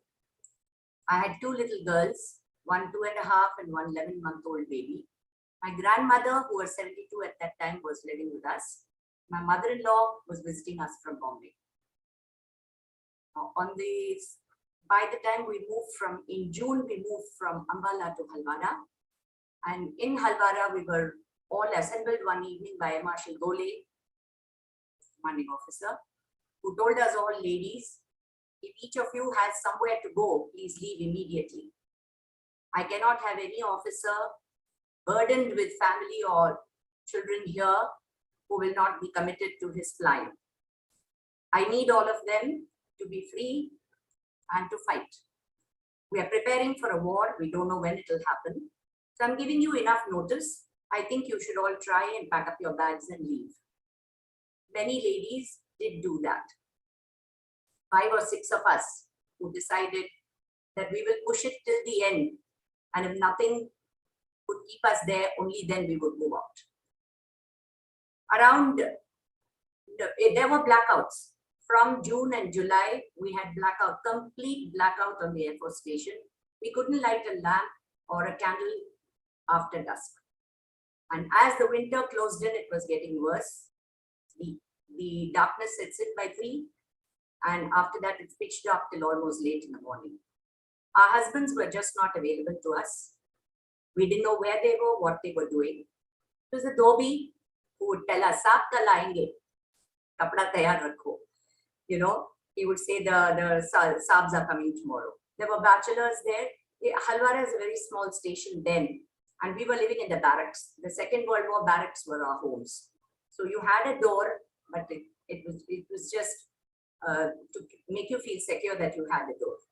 The canal was flowing right behind those barracks. The fear always was that the Pakistani troops would come in from the canal. So we had army contingents there, and there was one Havaldar who used to be constantly on vigil there for us ladies. He had dug up trenches for us, and I remember for the first few nights of the war, I did go into that trench very often with my babies, with my mother-in-law and my grandmother. We did spend time in those trenches. It's quite an experience. And I also remember now that Air Marshal Gole around November 15th came, called us 5 ladies to the mess and said, "I think it's time you people left. I cannot have you here anymore." But Habubi Osman, Shobana Raje, me, we all put our foot down and said, "No, we are staying because your wife is on the station." Susan Gole was very much there. And he said, no, that's a different matter. I'm not flying right now. I don't want you people here. But we said we have nowhere to go. And that night, my grandmother spoke with Air Marshal Gole, and all she said was, "I've been through the Second World War, though I was in Chennai. And I remember putting rubber between my teeth when the Japanese strafed the beach. My granddaughter should stay here with her husband, give him a hot cup of coffee when he comes back from a flight, and not run away from him. If she's worth being called my granddaughter, she should just stay here. Death can happen anywhere. Can you, Air Marshal Gole, guarantee that the train she is on to safety will not be bombed?" Destiny, my mother-in-law, who had already faced her own husband, one of the pioneer pilots of Air India, died in the crash in 1950 in Kotagiri, my father-in-law. And so she, when Iyer wanted to join the Air Force, there was pandemonium in the family saying, no flying. And that too, Air Force, no. But my mother-in-law stood her ground and said, "I'd rather have a happy pilot son than a miserable engineer. Destiny cannot be changed. I want him to fly and be happy." And that's how we ended up in the Air Force. So with strong women like that with me, I had to just learn about life very quickly and overnight. And it did happen that way. Varta talked about serving. I don't know what service I did, but I do remember that there was a young Nina in the room next to mine. And he was an engineer who was at work, and she was so frightened, she hid under the bed. I couldn't find her when the air raid siren went on December 3rd night. I couldn't find her. But I said, I have to get her. I can't leave her there. So I remember getting into that room and searching for her. I found her under the bed. I pulled her out. She was hysterical. She said, "Mar jaungi, I'm going to die." I just slapped her. I brought her into the trench. And that's when the Havaldar who was there said, "Mem Saab, Thero, wait. He put his bayonet in and he pulled out a snake from the trench. And then he pushed us all in there. And when we looked up at the sky, 11:30 that night, first bomber from Pakistan came over. It was a drone we heard, which grew louder, came right over above us. And then we saw this huge flame burst in the sky. And I remember my elder daughter clapping her hands and saying, "Diwali, Diwali." And yes, but that pilot, the Pakistani pilot, ejected. He had bombed the airfield, but he had ejected. He had been taken prisoner of war. Next evening, Air Marshal Gole came to me and said, "Come with me." So they took me somewhere. And then they said, "You speak Hindi well. Now we want you to talk on this phone. There will be a lady at the other end. She is that pilot's wife. We want you to assure her husband is alive and well." I did that. They sent me back. And I remember thinking how well we treat prisoners of war and how well we take care of their families too. But yes, sitting in that trench that night, for me, I can only tell you all today, when I keep thinking back of those moments, I think about when that flash happened in the sky, all I could think of was, this is it. This is it. Somebody somewhere is a widow today. Some child has lost its father, somebody a son. And is this war worth it? But after hearing all of you today, and as we keep on talking about wars and what it does, and though none of us wants a war anymore in this world, that war taught me a lot about living in the present, in the now, and bringing as much joy and happiness as you can to everybody around you, forgiving, forgetting, letting go, and just living as best as we all can. I wish each one of you good health, safer times ahead, and I would like to pay tribute to all those who shed their lives in that war, which was one-sided and so unnecessary, the deaths. Sometimes you think that way, but I want to pay a tribute to all of them. Happy news for everyone is 222 Squadron, to which my husband was attached during those 16 days, which we even think of today, is celebrating the golden jubilee year of their inception in Tanjavur. Right here in Tamil Nadu, they've moved. Maybe chasing us, I don't know. But the squadron is here, and day after tomorrow, they celebrate the golden jubilee year of their inception. I wish everybody all the best. Thank you, Varta, so much for letting me share my thoughts too. God bless everybody. Thank you, ma'am. What an experience. And we are so proud of our valiant women with so much of courage with two little babies. Thank you, ma'am. In fact, I must tell you all, I want to share this. Pidley sir, can you show us that picture, please? Yeah. This is a historic and iconic picture taken by him. It's been taken by Pidley sir. And he came over this jet. He was flying a Sukhoi, and this Sukhoi was flying below him. He inverted the aircraft and took this picture. It's one of the most iconic pictures of a Sukhoi, and done by him. Something which he's very, very proud of. The pilot in this cockpit is Group Captain Hatangdi, who lives in Bangalore now. And he sent us this saying, "Hi, Pidley. Thanks for managing to take this picture in spite of my smile." That's the Air Force for you. And imagine they've been flying at 800 kilometers per hour and taking that picture. Thank you, sir. We now go to the founder of the Colors of Glory, and the thinker, the organizer, and a warrior, Captain D.P. Ramachandran. Coming back to the land war, we have Captain D.P. Ramachandran here, who had been a tank soldier in the thick of action in Bangladesh.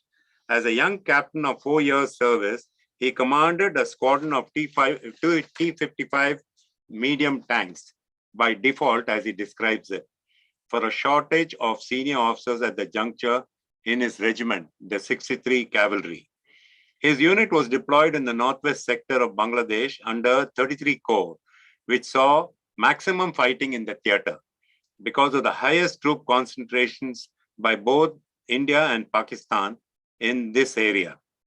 T-55 tank was the most powerful weapon the Indian Army had deployed in Bangladesh, and therefore his squadron was constantly in demand to lead or support infantry units into various battles in the eastern sector. Consequently, he had the opportunity to be in the forefront of umpteen battles and in a position to give us a first-hand account of the war. Over to you, Rama sir. Welcome. You're muted, sir. Thank you, Air Marshal. Good evening, ladies and gentlemen. Since, in brief, the Air Marshal has already said what my regiment was. I don't want to go into the total picture of it. I'll just restrict myself to, as I would say, my squadron, my war, what I've been doing.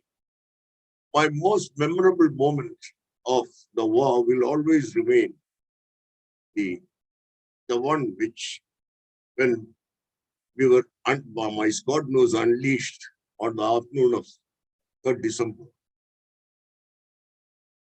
We were being held in reserve while the other two squadrons or the regiment was already committed. You can imagine the frustration. And I'll never forget that excitement. When we drove helpful northward along the border of Bangladesh,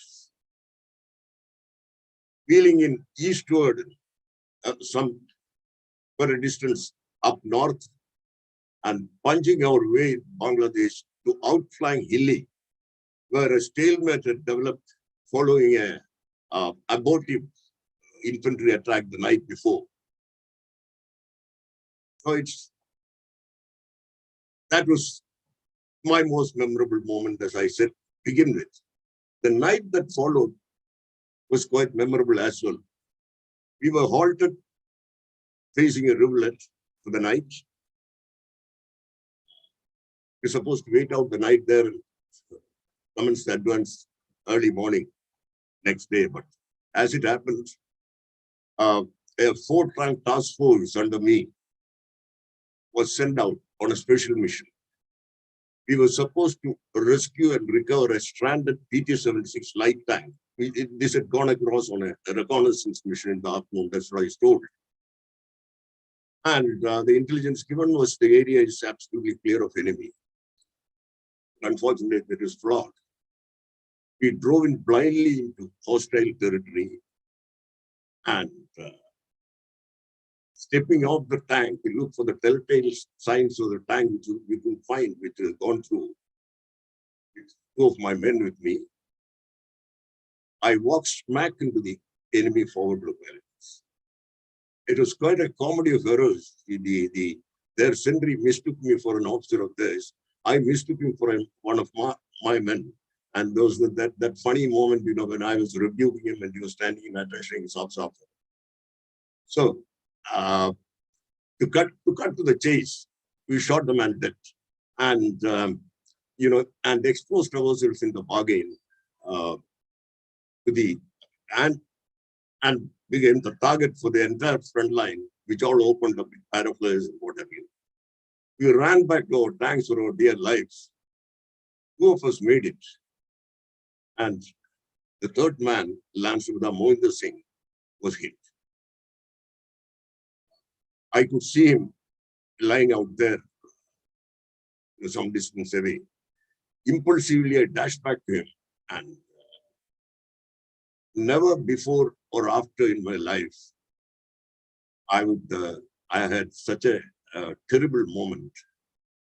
While I held him, his blood splurting all over me, and so desperate to see and I don't know what to do really. I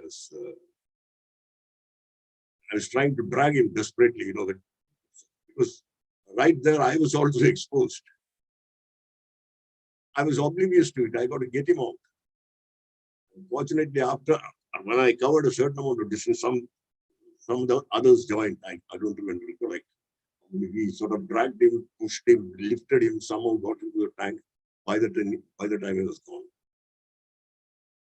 While using a man at the first night of the operation, I lined up my tanks, just let go, with all we have, we started firing on the enemy locations. After a while, it was all silent that side. And meanwhile, the Maratha light infantry battalion was coming up. They occupied it so much. It turned out that by accident rather than by design, we had captured a brigade objective for the next morning, a town called Tulugari. Nevertheless, back in the squadron, I was rather emotionally upset, and I had a heated argument with my squadron commander. God bless his soul, he's no more a wonderful person and a fine officer. He was so matured, he took it in his stride, and all that he said is, get hold of yourself, Ramu, go back and sit in the road. He didn't say anything about, because I was accusing him of getting the man killed by misleading information, which was unfair of me, of course. He was just passing on what he got. This is what happens. And sitting in my row jeep all alone, I found myself, I'm not much of a crying man. I found myself sobbing. I was a normal guerrilla boy, who had never heard a shot fired in anger. This was the first night, and I had lost a man. And my Squadron Dabda Major, who much older than me and experienced veteran from Congo War and all, he was telling me, "Sir, not your fault. Aapko galti nahi hai. Aap shant ho jao and somebody handed me a cup of tea, my hands were shaking, and that is it. And then I believe that particular experience hardened me for what lay ahead. What lay ahead was a series of battles. It is too much, too many, umpteen battles, where we were shunted around, all around to various infantry battalions demanding where tanks were short. There weren't enough tanks for every unit around. And to compound matters, Major Bhatnagar, whom I was telling, very experienced senior officer, second day of the battle, he was posted out. I don't know why Ahmed is such a weird thing. He was promoted lieutenant colonel, and he was supposed to go to Ahmednagar and to raise a new regiment. He was in tears. He said, "I don't want this promotion. I want to continue." That's the way army is. He was sent off, and his replacement, another senior officer, Major Balaji Vishwanathan, by the time he reported, Major Balaji Vishwanath here, by the time he reported, it was 9th of December, I think. I mean, in the bargain for most of the period, I ended up commanding as it by default. But it was nothing much about it because, the squadron as it is was being split into fragments. Most of the war, I found commanding a 7th tank squadron with 2 troops and myself, other troops fighting elsewhere with no control to my side. So the battles which went on, I mean, the images are so many, our mud splattered tanks slogging through the mud, with the artillery shells pounded as mines blowing up our tracks.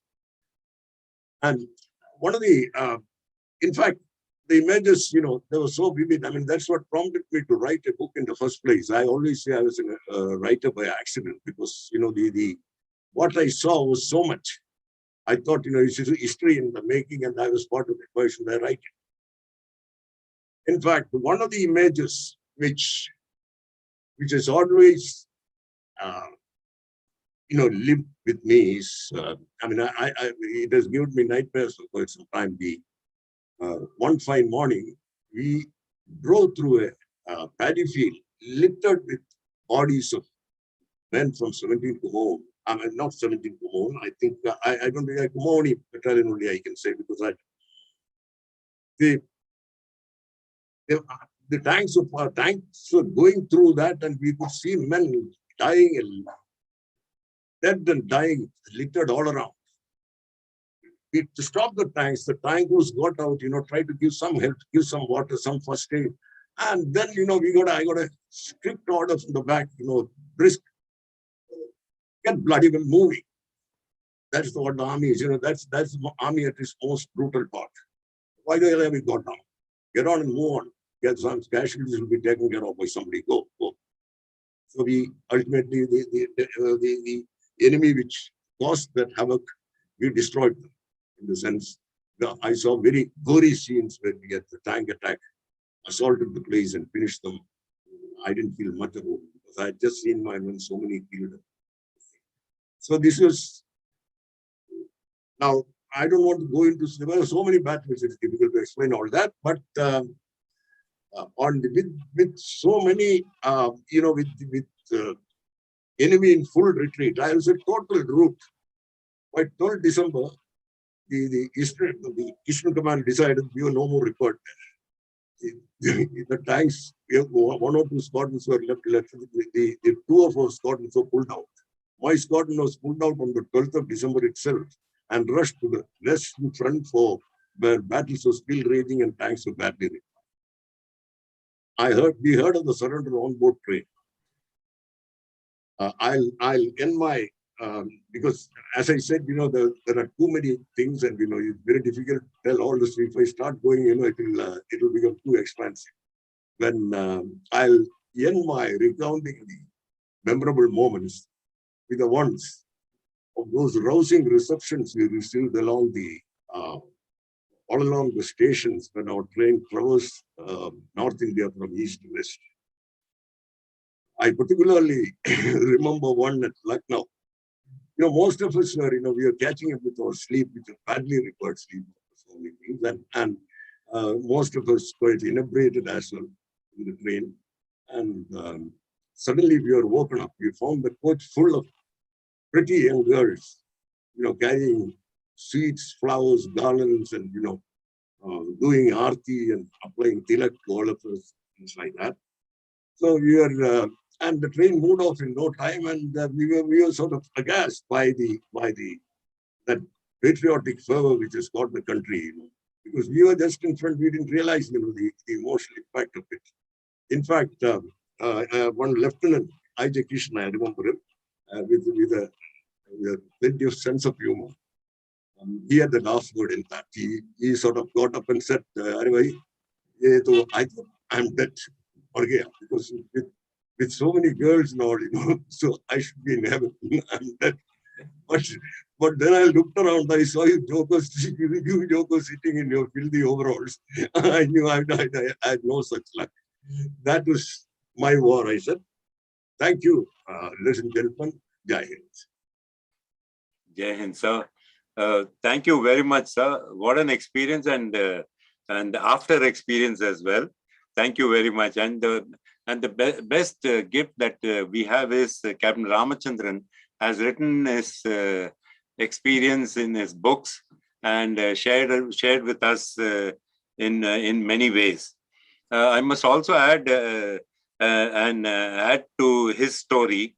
We were also beneficiaries as fifth termers because soon the NDA passing out parade happened and we got onto the NDA specials and we are heading home, and we got the same reception in all the stations, just like Captain Rama had with all the girls coming and putting tika. Then we had to quietly tell them that, listen, we are all trainees. We haven't fought the war. We heard them on the transistor. Now we go to the last speaker, who is Colonel A. Krishnaswamy, who won the Veer Chakra in the Bangladesh campaign. Last and not the least, we have Colonel Krishnaswamy here, an infantry veteran of the Bangladesh War, decorated with the Veer Chakra. The colonel, an octogenarian now, is the oldest veteran who we have here today, and he has been in action in all three wars of 1962, 65, and 1971, as well as the Natula Chola confrontation of 1968. As a major in 1971, he commanded a company of 10 Jackraff deployed under 101 Communication Zone, a peacetime formation converted ad hoc to an operational role, which penetrated Bangladesh from its northeast corner. Battling its way through a marshy terrain with little or no intelligence to help, his company was one of the first ground elements of the Indian Army to link up with our paratroopers when they landed at Tangale near Dhaka, leading to its early surrender. He is also the lone veteran here who had the distinction of being at Dhaka when the Pakistanis surrendered. I'm sure Mrs. Sulochana Krishnaswamy would have her bit to add to this dialogue too, having had the rare experience of having seen a husband off to war on 3 occasions. Over to you, Krish sir. You're muted, sir.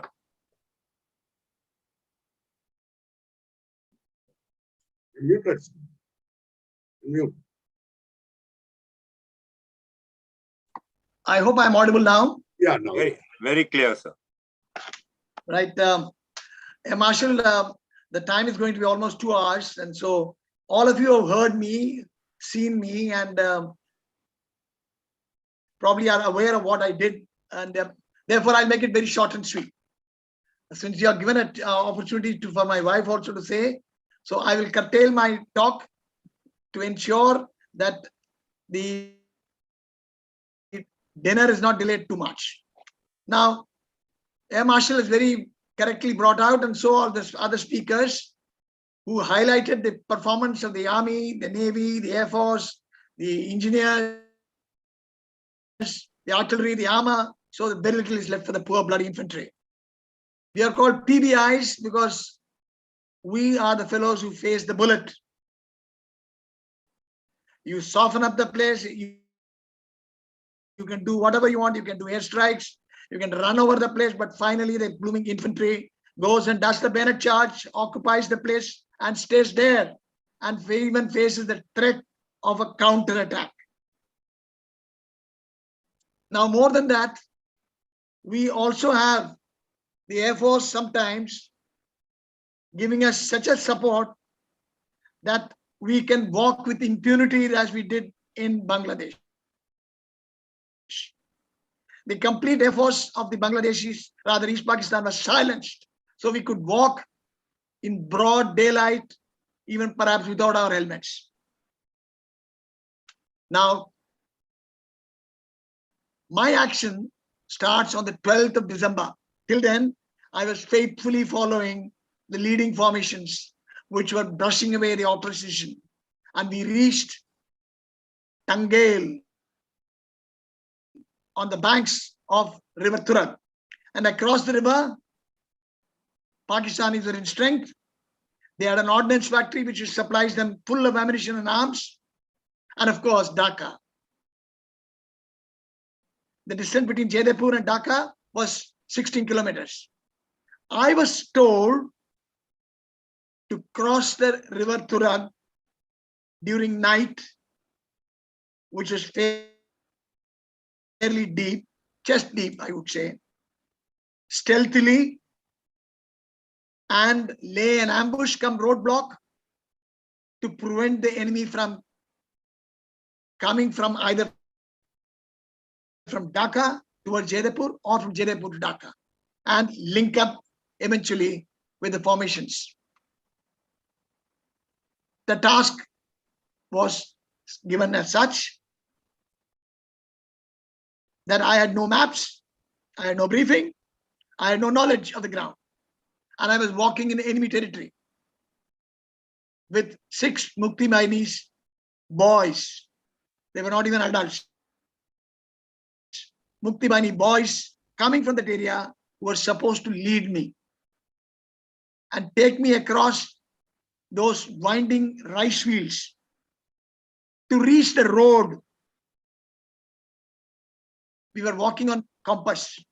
All I can tell you is that with due credit to those 6 boys, well, they were a little hesitant, panicky, and probably also afraid.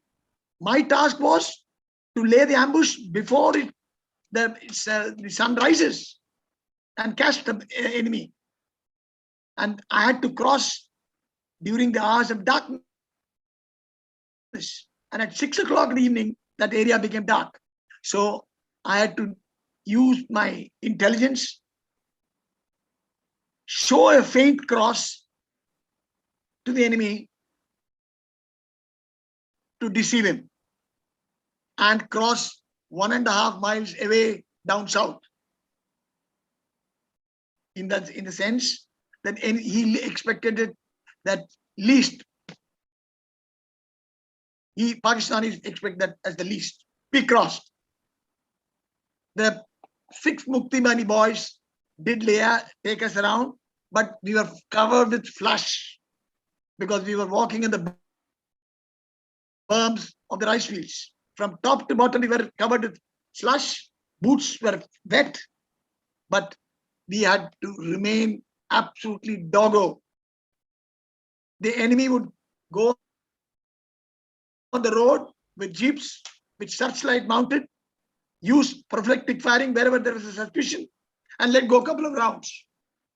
We had to cleverly avoid them. When the searchlights came, we used to fall flat on the rice fields. Nobody coughed. If he coughed, well, he would have disclosed our location. And mind you, I had Dogra troops who are chronic blooming smokers. I had to virtually take away all the cigarettes from their pockets and burn the bloody things. There was no matches. There was no cigarette with my boys. So there was no coughing at all. Nobody had any torches. So what we did was, under the dark night, we relied purely on the magnetic bearings, reached the road. Around 12:45, I reached the road.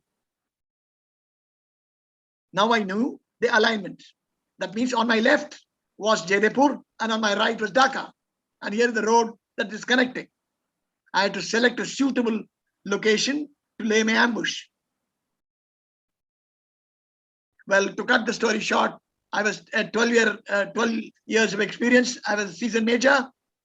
I had returned from senior command course, so I knew my onions. We laid a very good ambush. And my Charlie company crossed the road using raincoats, hop, step, and jump to the other side to avoid those marks on the road. The company was on the other side, and now I passed the message to my battalion commander, and there again we used a secret code, and the secret code was my language, and my commanding officer was a Malayali, and I knew a splash of Malayalam too, and I told him to concentrate the battalion as quickly as possible, and I will send him the guides. So guides, after I spoke to Colonel Nair, when he said where, I told him the same place where I crossed, and all in Tamil and Malayalam, lest the enemy could hear us and understand. We concentrated the battalion. By 3 o'clock, we were all in. In other words, Charlie company, which was my pioneer company, lead company, had established on the other side of the road. The other companies had strengthened my position and deployed themselves to ensure that the enemy is not allowed to cross at all to go to Dhaka or vice versa. To cut the story short again, first catch, 6 o'clock in the morning, 3 vehicles, probably a reconnaissance group to find out whether there is anybody. And let me tell you, they were no casual about the whole thing. They were never expected that the Indian army would have gone behind the lines. They thought it's some Mukti Bahini doing the trick. And my ambush was also laid out in such a way that I had put a couple of cycle rickshaws on the road, parked them in a zigzag fashion to make the enemy feel that there is no regular force around here. Those 3 vehicles fell into my trap, shot up, and all of them became prisoners. 6 more laborers of the Pakistanis became my prisoners. The drivers and other people, they just ran away because towards Jaipur to inform. Anyway, I will cut the story very short. My ambush was successful. We fought 3 actions. These 3 the civilians had spilled the beans and said the main force is coming at 12 o'clock and they are going to be led with armor. I can assure you, if you are in a trench and if Ramachandran's T-series tanks charges at me, what we call number 1 and number 2 automatically comes. It is a very, very deafening noise with which the armor attacks. And one has to have real guts to remain in situ. Now, I was expecting an armored attack, but that didn't happen. First attack came with a convoy of approximately 10 vehicles led by a jeep. And that jeep was having one captain, apparently. Because when he was shot, I retrieved his body. This captain was Captain Nawashish Ali Khan. I must tell you a small incident about him. Very handsome fellow. He tried to break the ambush and take the convoy but when he was shot, the convoy halted. He took out his pistol, took out their bullets, and I kept them as mementos. Small story, in 1996, yes, you are right, 1976, I was a staff officer of the Southern Command in Pune. I was invited for a passing out parade, and there in the dinner, whom do I see? I was to be seated across the table with a Pakistani brigadier. I was a lieutenant colonel then. This brigadier saw my ribbons and said, "You are wearing a lot of ribbons, and what are they?" I had to keep quiet. And he nudged me again. "Is that a decoration?" I said, "Yes." Monosyllabic answers. Then he says, "Where did you get it?" I said, "I'm in the Eastern Front." And he said, "My brother died in the Eastern Front."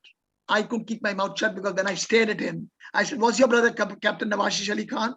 He got a shock. He said, "Yes." I said, "Your brother was a very brave boy." Well, I'll stop the story because my wife nudged with her leg and told me to keep quiet because that fellow marked me. That was in 1976, 15 years, rather 5 years after the war. That incident took place. Now I'll come back to the Dhaka side. When the battle raged on that day, the last Allahu Akbar shout from the Pakistani attack was at 3 o'clock. This time they were determined. They brought in armor, but they were foolhardy.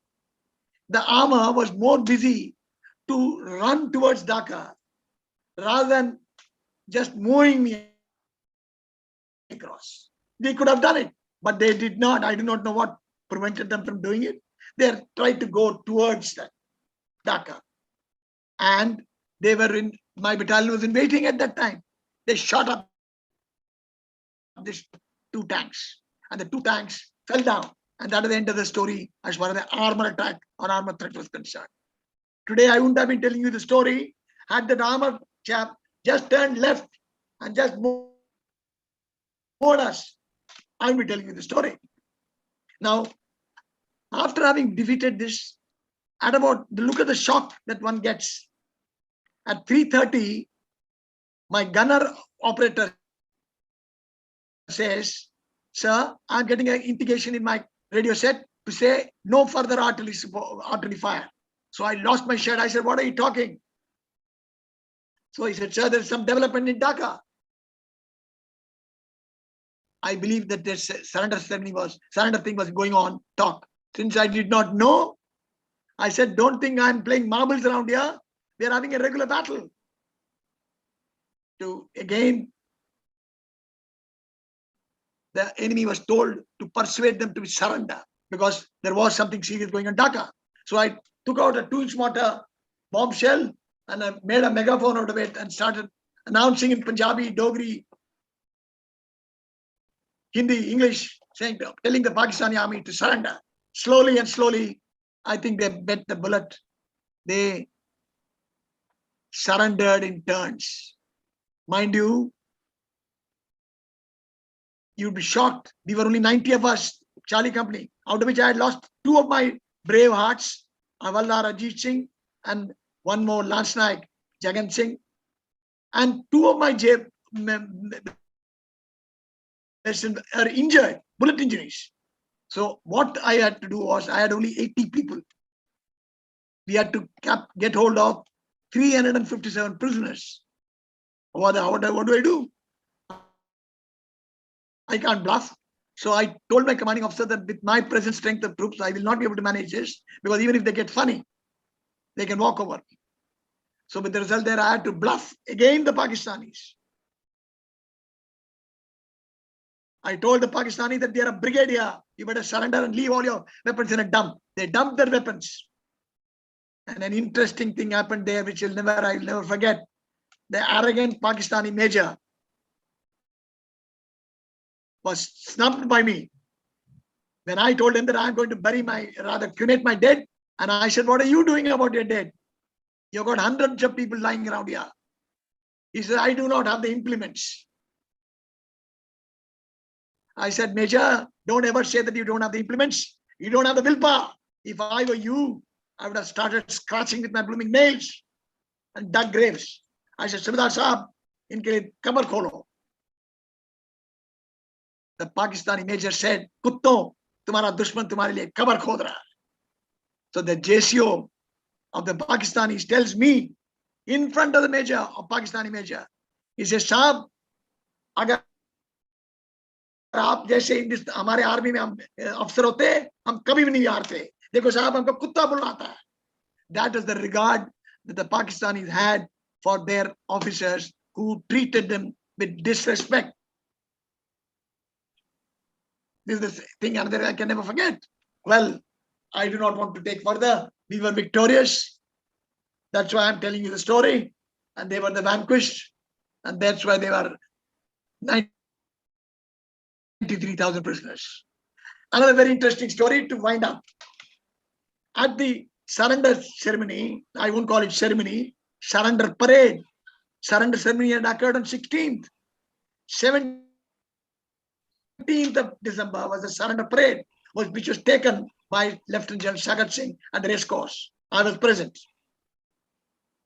The Pakistanis were told they came in their Toyotas and big cars, etc., etc. They parked it all over the race course, and when they returned back, once they surrendered, they were marched up by some Lance Naik and Clark, the people. They were all crestfallen. They threw their weapons. One BBC correspondent, I don't know what's his name, he saw me, I was dressed in terracotta uniform.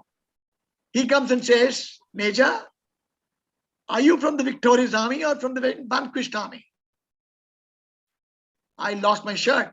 I said, what do you mean? What do I look like? I said, you are looking with new clothes, but why are you not carrying arms?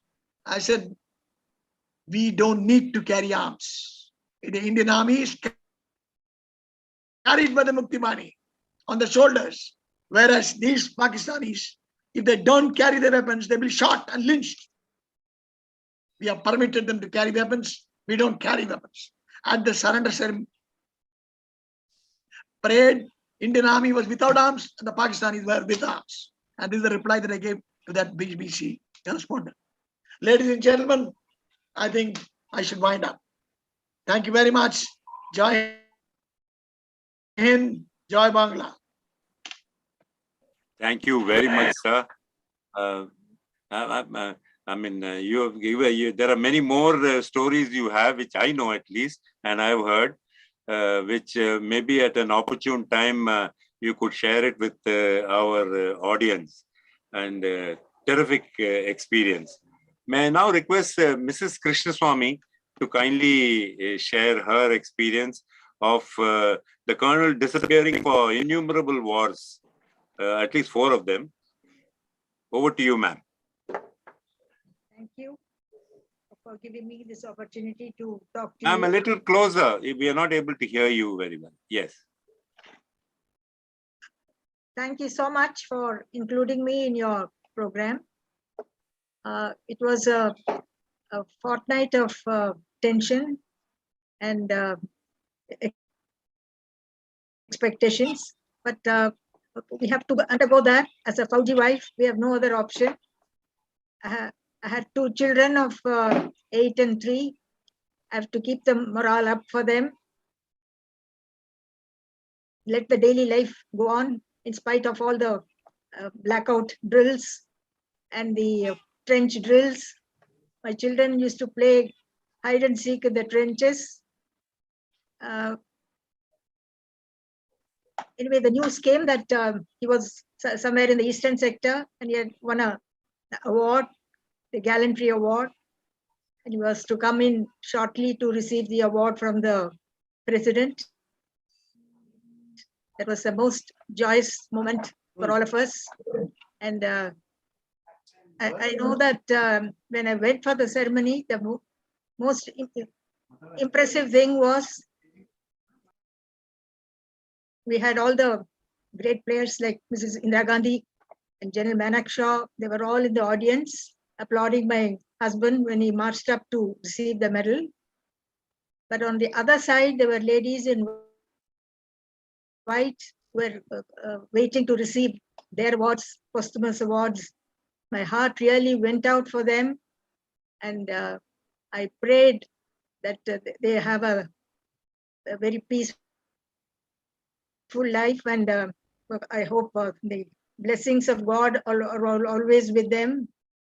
And this, as an infantry wife, was so touched by the wife of the Jawans who really treated us like demigods. And that's how the loyalty of the soldier is there. And we are very fortunate to have such love and affection from each and everybody. And that's how God has blessed us with all the blessings of life that we have received so far. We are octogenarians now. Anyway, we are there to give our experiences. And I hope the youngsters will learn out of this and get some more adventures in their life. And I'm very proud to say that my son wore the white uniform, naval uniform for 30 years. He has retired now as a Commodore. And his son has joined the Navy to carry on the family flag. And we are very, very proud about it. The family traditions are carried. My elder son is a technology expert. And I believe when the Hindu carried the front page salute to the soldiers, he put it on the LinkedIn, and he has got 80,000 people seeing it and replying, and he has got so much of comments. And he says, my father is my role model. So that is the greatest tribute that one can have. And I wish all of you very well and giving me this chance to speak to you all. Thank you so much.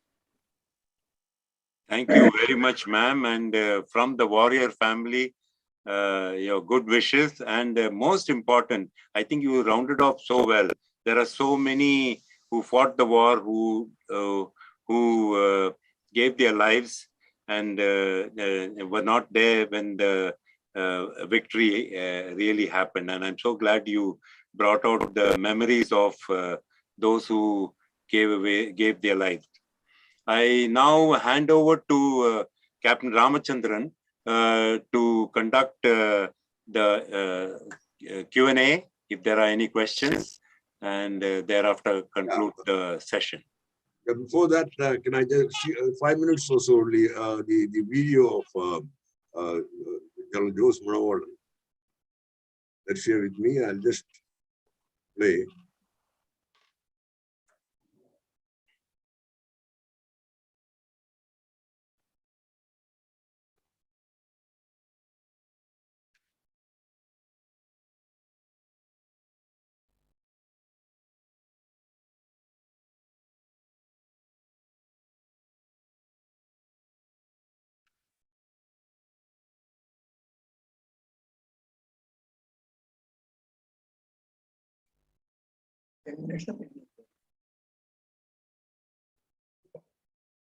घंटे पहले पाकिस्तानी हवाई जहाजों ने हमारे हवाई अड्डों पर बमबाजी की। मुझे जरा भी संदेह नहीं है कि विजयी भारत की जनता की, भारत की बहादुर सेना की होगी। The prevailing internal security situation in the erstwhile Pakistan had led to large-scale exodus of Bengali refugees to India, which heightened the tensions between the two nations and led to launch of Operation Cactus Lily. Soon after, the Indian soldiers attained an overwhelming victory with the liberated East Pakistan from the clutches of tyranny. It was for the first time in the modern history that a new nation was born militarily. Their heroic deeds have been etched in the annals of the history as they fought in the service of the nation for the principles of humanities and brought freedom for an oppressed neighbor.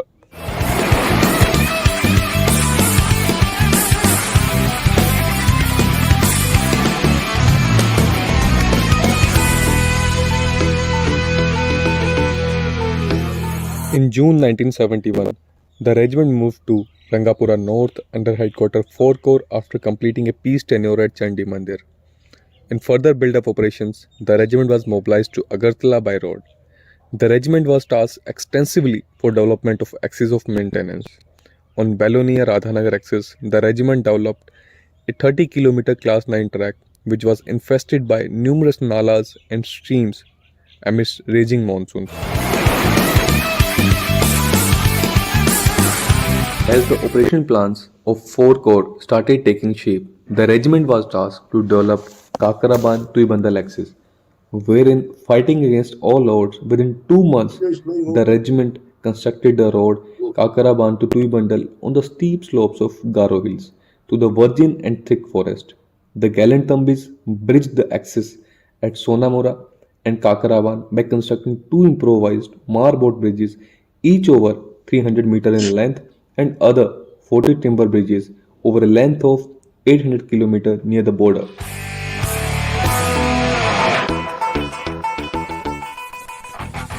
As part of Corps Offensive, 23 and 57 Mountain Div were tasked to isolate garrisons at Komila and Chittagong Port to threaten the Dhaka. The regiment was tasked to provide engineer support to 61 Mountain Brigade of 57 Mountain Div to facilitate the capture of Daud Khandi. Several daring operational recces along with Mukti Bahini were carried out to envisage engineer tasks for the future operations. In Phase 1 of operations on 6 December 1971, the regiment entered the enemy territory at Bisalgarh and moved to Burichang along with 61 Mountain Brigade. Owing to terrain restrictions and in absence of mechanical equipment, track Nagar-Burichang stretched over 9 km and track Hathimara-Burichang stretched over 11 km was developed to Class 9 track manually. In order to enhance operational flexibility in 61 Mountain Brigade sector, a troop of PT-76 tanks was inducted, where the regiment carried out humongous earthwork using earth-moving plants to reduce the bank heights and to improve entry and exit points. The track from Nagar-Burichang, Burichang-Hathimara, Hathimara-Govindpur, stretching over 30 kilometers, was also developed to Class 9 specifications within 36 hours to allow induction of heavier stores. For final assault on Dhaka, the regiment less 1 company moved to Brahmanbadia to support 57 Mountain Div, which entailed large-scale rafting operations across mighty Meghna River. To bring the Dhaka within the range of medium arty, the ferrying of arty guns to Narsinghgadi was absolute necessity. Attempts to ferry arty guns on load class 18 Bailey rafts powered by Penta 45S was unsuccessful, and ferrying by outboard motors was impossible due to high water currents. Hence, it was decided to use steamer to tow rafts for ferrying of arty guns. An extensive recce to locate 5 abandoned civil steamers which were lying in the backwaters of River Titas at Anandpur, connected only by a small channel to the main waterways. The steamers were completely inaccessible due to the blockage by large steel girders of the demolished rail bridge. The use of explosives to clear passage was not viable as it will choke the complete passage, and hence it was decided to guide the steamers through the debris. The work commenced on 11 December, and after continuous rigorous work of 48 hours, the steamers were retrieved. For the tremendous work, the regiment was awarded with Theatre Honour East Pakistan. Major R.P. Grover was awarded with Vashisht Seva Medal. Lance Naik Raman was awarded with Sena Medal, and mention in dispatches for Lieutenant P.K. Chatterjee, Captain Sikdar, Lance Naik Purushottam Nair, and Sapper Iyer. On 14 December at 0630 hour, first steamer towing a load class 18 Bailey raft with 2 medium guns left for Narsinghgadi from Gokarna Ghat. By 15 December, 15 medium guns with Kras, 2 field companies, Div headquarter personnel and ammunition were ferried across. The arrival of arty guns at Narsinghgadi and their operationalization to fire first salvo on Dhaka garrison signaled the submission of Pakistan Army in the east and culminated with surrender of 90,000 officers, junior commissioned officers and other ranks of Pakistan Army.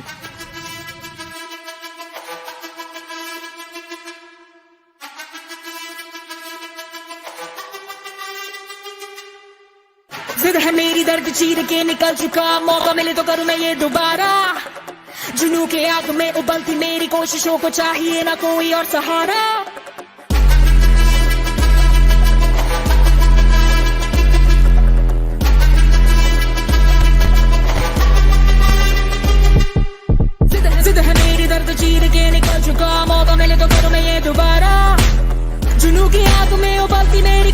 को चाहिए ना कोई और सहारा जग्गा जित्ते ते मिलन बधाइयां जग्गा जित्तिया जग्गा जित्ते ते मिलन बधाइयां जग्गा जित्ते ते मिलन बधाइयां के आया है फतेह करके सूरमा सूरमा के माने है जम्मिया एक सूरमा सूरमा सूरमा सूरमा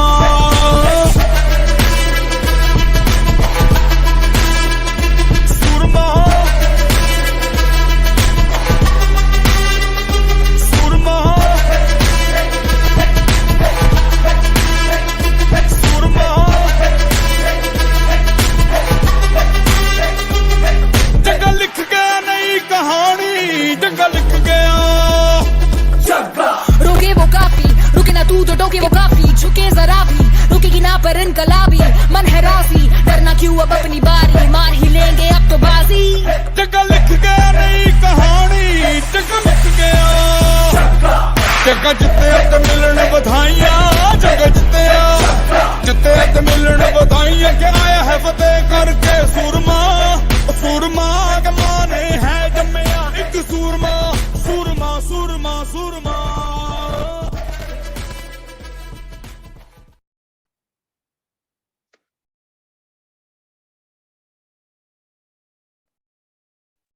Yeah, in a way, it's good that we played the video in the end because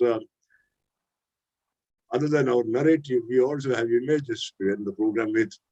So it's quite late, but still, if there are, we could have a brief interactive session if there are questions. Captain Ramchandran, Sashi and I are here. Can you hear me? Yeah, Shashi, please go ahead. Yeah, all right. So it's been a fascinating program actually, and I, got into this obviously because you were there. I couldn't attend earlier programs, and of course, due to Commodore Vasan, with whom, with the C3S, the Press Institute, we have regular programs on national security and foreign policy. Fascinating program. I have a few questions, but I don't know whether you have the time or maybe comments. But can I just read them out, or can I just tell you what I feel after watching? First of all, a huge salute to all, as somebody has mentioned, the Indian Defense Services. I mean, this is absolutely so very humbling to, watch this, listen to people like Colonel Krishnaswamy narrate his experiences, people who have fought 3 wars. I mean, he should be writing some books. And I think the PIA will be happy to publish them. And there are others, I'm sure, who will have books, for posterity. Absolutely astounding, including yourself, Captain. And of course, Commodore Vasan, who's been a very dear friend and, sort of a colleague the past several years. I just have a few questions. If you will allow me, let me just point this out. Yeah. Now, the Indian Army, the Indian Air Force, the Indian Navy, of course, we all know have fought together spectacularly well over several wars and things like that. Of course, we're talking about 1971, 50 years, etc. Fine. And as Commodore Vasan mentioned, the sinking of the Pakistani submarine Ghazi off the Vishakhapatnam harbor, I think. And I also understand there was a surprise attack on Karachi by India. But even as India cruised to that, huge win, the US, the United States at that point, and I was, in school at that time, why I asked you this question, I was in school. The US tried to intervene, moving its 7th fleet towards the Bay of Bengal, and at that point, I think China, quite different from what it is today, maintained its neutrality. While the Soviet Union, the USSR then also tried to move a fleet, if I remember right.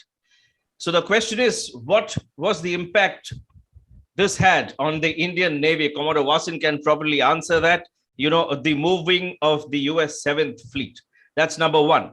The second point I'd like to make is, I understand from what I have read that in early 1971, the RAW, the Research and Analysis Wing, headed by, at that time, the legendary R.N. Kao, had started getting inputs from Pakistan and also Sri Lanka that multiple commercial flights were moving into East Pakistan from the West, and they had a sort of a refueling or a fueling stop in Colombo. And COG suspected that soldiers from West Pakistan were being ferried into East Pakistan for a large-scale operation. Does anyone have any inputs on this or some sort of knowledge about this? That's number 2. Number 3, to the defense chiefs at that point in 1971, the then Prime Minister Indira Gandhi had given complete freedom and adequate time and resources to gear up for action. I mean, that's what reports suggest. Her only condition, apparently, was that the war should be brief, without creating international complications and bringing others into the field, other countries into the field. And actually, when the actual wars commenced on, if I remember, the 3rd of December 1971, correct me if I'm wrong, Indira Gandhi told the Lok Sabha then, in March, that is months before the war began, that in a serious moment like this, the less we as a government say, I think the better it is. And then she went on to speak in the Rajya Sabha, and then she said, a wrong step, a wrong word can have an effect entirely from the one which we all intend. So that is a leader at that time was, I'm sure she was inspiring then as a leader.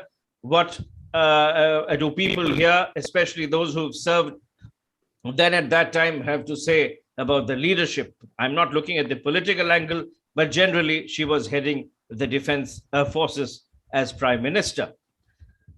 Then, can some of you recount the key battles during the course of the 1971 war? Which are the key battles? We've, of course, read about Longewala, if I remember. Then there was, I think, Basantar. Are there any other battles, especially on the Eastern Front, which people can recall? I do not remember any, or I do not know of any. And then recently, I'm just quoting from Al Jazeera. Now, somebody, I think, mentioned the point about being kind to the prisoners of war. Now, this is one story that I read recently. I think it's published, a couple of days ago. Now, this is what I'm reading. I'm reading out. On the evening of May 7, 1971, 75-year-old Ranada Prasad Saha, R.P. Saha, eased himself into a chair on the veranda of the handsome red brick home that doubled as the headquarters of his business empire in Narayanganj, an industrial suburb of Dhaka in what was then East Pakistan, now Bangladesh. It was his usual nighttime ritual, but a short while later, something unusual happened. R.P. Saha and his 27-year-old son, Bhabani Prasad Saha, were abducted and forcibly were taken away. They were never seen again. The two men, who were part of a well-known and wealthy Hindu Bengali family from Mirzapur in Tangail district, Tangail was mentioned earlier in the program, had been caught in the crossfire of the violence that had accompanied the traumatic birth of Bangladesh.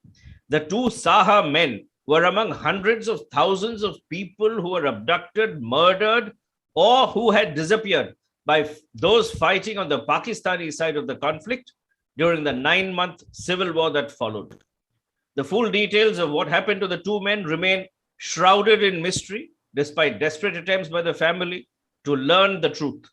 The bodies of the Saha men were never found.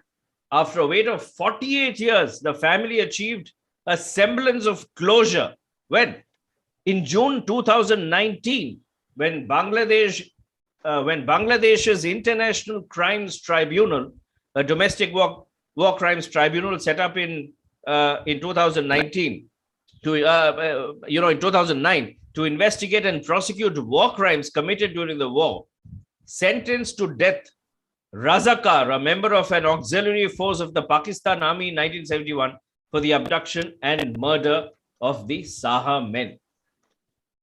Are there other similar stories that people here in the program might have heard of, or might think that there might be many other Sahas who had disappeared? Sorry for taking so much of time, Captain. Okay. I guess on the 7th Fleet, I'll request Commodore Watson to give a quick answer. Thank you, Mr. Shashi. As always, it's always very, very encouraging to hear words of appreciation for the armed forces, and also for unearthing some of these which now are in the public domain. As far as the 7th fleet is concerned, we are very clear. We are getting information on the location of the fleet, and there were some concerns initially. But it's a friendship treaty that came to our rescue, and Soviets were way ahead of Americans. It's all clear now. It's all in the it's not a secret anymore. All these submarines, nuclear submarines, were surfaced ahead of the 7th fleet in the Bay of Bengal, and which closed the option for the 7th fleet to intervene militarily in the Eastern theater. And likewise, China, you made a valid point. Apparently, Pakistan had made a request to China to open up another front so that they could put more pressure on Indian forces. But this again never happened because China at that time was not as strong. They did not want to get involved in this process when the two other military powers, superpowers, were engaged in sorting out this issue. So also, just a brief comment on Colombo. Yes, we always had suspicion about the kind of support that Colombo was giving to Pakistani forces. They had refueled their submarines. Some of their ships were refueled. And the ships that you mentioned, which are carrying forces from east to west and vice versa, that is when defeat was imminent. A lot of them were also trying to flee from, Dhaka, Chittagong, Bangladesh. And we ourselves on our ship, we had intercepted a ship called Madhumati, which was thereafter captured on the Western Fleet. So, this two-way traffic was always there, more so in the initial stages when they wanted to mobilize forces and equipment for a possible war in Bangladesh. And later on, when they realized that it was imminent, their families, a lot of important people were trying to get out using merchant ships, such as Madhumati, which was, of course, captured on the Western Fleet. So the third question I'll leave to some other experts to handle. But interesting points. Luckily today, a lot more analysis is available, including from the files from America, from Pakistan, from Bangladesh, from India, which corroborates these issues related to the role of 7th Fleet and that they were unsuccessful in bringing any kind of pressure on India, which was very well prepared and was supported by the Friendship Treaty, which ensured that Soviets were next door virtually to prevent any kind of interference. Thank you. Thank you. He has answered the second and third questions. I mean, what is your missing? The next question, what is it about? The key battles. The key battles was what? The key battles. Key battles of Bangladesh. Yes. Yes. I will answer the question. The key battles fought in the Bangladesh, you can start from the beginning, which happened in November itself began, was hilly. It was one of those, deadly battles when initially it turned into a stalemate. Ultimately, it was armor outflanking and taking the place. This fought by 8 guards initially. And second one, this was in Northwest. Second one, we'll go to Southwest sector, where that was again in November. In fact, this Southwest sector Battle of Jassore, some people call it Battle of Giripur, that sort of predated the Hilli. I by mistake, because I was in Northwest, I said Hilli first. Actually, the first one was in Jassore. It was in November itself. Literally, the Jassore airfield was taken by us. It was 45 cavalry and, one of our squadrons and infantry units, I think it was 14-6 or something. It was a major battle. That is Giripur or Jassore, you can call it, then Hilli, and Jamalpur, where Colonel Krishnaswamy was also in that battle and that area. And in fact, a recent video saying Lieutenant General Satish Nambyar, who was then a major, his Maratha ally was there. I think in Jamalpur area, Colonel Krishnaswamy's Tanjakrif was also there. That is another battle, Jamalpur. And on to the north, I'll say, southeast sector, that is Tripura, the crucial sector from where 4 Corps advanced and Major Jose Munawar were there. One of the tough battles there was Battle of Ashuganj. I believe that is where, the lone Paramveer Chakra of Bangladesh was awarded. And These are the four major battles I can remember of. Dhaka as such, you cannot call a battle. I mean, they just surrendered. But these four battles were fish battles. At least Hilly, I had personal experience. I know they fought. It's a little interesting just to share the information. Hilly, the opposing battalion was 4th Frontier Force, original battalion of General Manakshaw when he was joined Indian Army.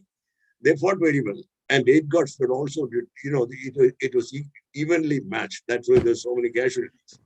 In fact, Manakshaw, I believe, felt a streak of pride that his battalion was so fighting well. He wrote to the Army Chief of Pakistan. And this commanding officer of 4th Frontier Force was given the highest gallantry award of Pakistan. These were the, I don't know, there are other, General Manohar knows there, if anybody else, four major battles I can recount immediately because I've done a lot of research on the Bangladesh war as such. These are the ones. So, anyway, I think all your questions are answered or any more? No. One about the leadership. Leadership of? The Prime Minister. Can I make an answer attempt? Yeah, I think I'll leave it to Colonel Krishnaswamy, who is more experienced on that. I won't say more experience. I would like to chip in because yes, what I wish to share with you that the Pakistan army was no pushover. Let me tell you, they were fought with their back to the wall. They were very brave soldiers, and it was either them or us. That type of a situation was there. And to assess which are the very famous battles that are fought there, then which is the best, I would like you to make a broad assessment to say which are the battles that have been awarded the battle honors. Which are the battalions? For example, Hilly is one of the places which is a battle honor, theatre honor. Similarly, Bora, Shamganj, Jessore, these are the places which have won battle honors, theatre honors. Now, all these places, the fighting took place with great ferocity. And if the Pakistanis retreated, they retreated for very specific reasons. Earlier on, they were having all fortress type of defenses to prevent the Indian armed forces from, going to Dhaka without clearing these forces. They could not have gone. So that is their concept. When we defeated that concept and we punched a hole through the northern front, then the Pakistanis realized that it's close defense of Dhaka, which is more important. Because our aim was to go to Dhaka and make an international situation to saying that Dhaka has fallen and the impact would have been the largest, and that is why it is called the race to Dhaka. And all earlier on, there are people who have fought the wars even before the declaration of 3rd December. Like what you were saying, Garipur, all these places, my battalion has fought, but unfortunately they are not recognized because it is not declared war. Similarly, the Navy had fought. Similarly, the Air Force had started. Then one of my commanding officers said, "Why don't you give me air support?" So the reply that he got was, "War has not been declared." He said, "Look, damn it, I'm in the war." So therefore, situations of this nature also occurred. So the Army, the Navy, the Air Force have got a tremendous enemy to fight, and it was no pushover. And we were lucky, we were smarter, and probably our troops were much better. Morale was much better. And similarly, we did not ignore the Chinese threat at all. We knew fully well that the Chinese would have, if at all they were to, come through Sikkim and Bhutan. My battalion was prior to the 12th of December. We were located in Bhutan, eastern Bhutan, and we were guarding the place. And once we came to know through intelligence sources that China is not likely to interfere, we only presented a facade there, and the rest of us moved in with 101 com zone, which is purely an administrative formation, which was turned into a fighting formation for the exigencies of war. And therefore, no sector was left unguarded at any stage. We were aware and we fought well. Our superior commanders did the job extremely well. Thank you very much. Yeah, I'll, if I may add a little bit, in fact, one battle I left out because it happened after the surrender. It is a battle of Bogra, because actually Pakistan is all finished, but still that's also given a battle on when he said about battle on Role, remember battle of Bogra on the western side of Bogra. And one, having researched it and written about it, one aspect of Bangladesh war, I just want to add. It was, everybody thinks, we went in and it was just a walkover, it was because we won so easily. It was not won so easily. We did not have the conventional 3:1 superiority needed for an offensive to succeed in Indian Army. We fought without that. Despite that, why did Pakistan Army lose? They had a defender-friendly terrain. The crucial aspect of it is, of course, we had an excellent plan. Our commandos were good. We were well motivated. All that is fine. But what went into it was the low morale of Pakistani army. Why it happened? The Pakistani commanders, right from top downwards, they've been lying to them. They were told you will be getting reinforcements will be coming. It is coming via China. It's coming. It is after 5-6 days they really fought. As they were a part of the Indian army. They're the same breed. They fought. Then they realized they were being betrayed, and that is the time the route started. They all wanted to get to Dhaka somehow because if only they had told them the truth. I had talked to a Pakistani officer, cavalry officer, who was taken prisoner. Brave guy. He said, I will not surrender until tanks come. And he went to his mess, had a glass of beer with him there, talking. He said, it is, if we are told this is what the situation is, you may die, but we would have tried fighting. We wouldn't have surrendered like this.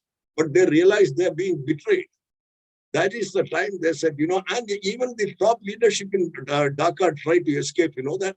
Our efforts put paid to it, by shooting up the governor's bungalow. So this is it is a kind of leadership. If only they had true leadership, they had shown some guts and wisdom, they could have bought time. If they had bought time, there could have been a chance of a UN intervention and avoiding a total defeat like this. It was more done by them, not just by us.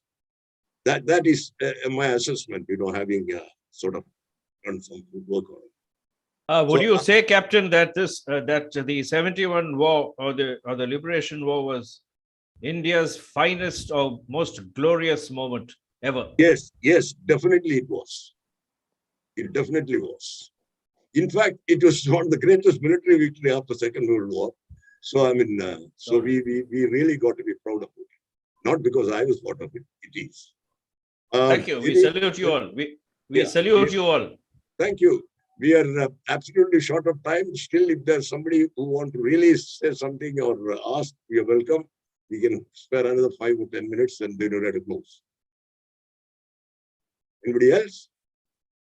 You're happy to sort of interact? Sir, my yes, name is please. Shankar. Yes, I please. put a thing on the thing. I'm very honored to be able to talk to you all. Okay. I was a student when this war took place. Okay. During the 60s and 70s, there was so much of patriotic fervor. In our school, we used to keep the flag and jump every time we get any news.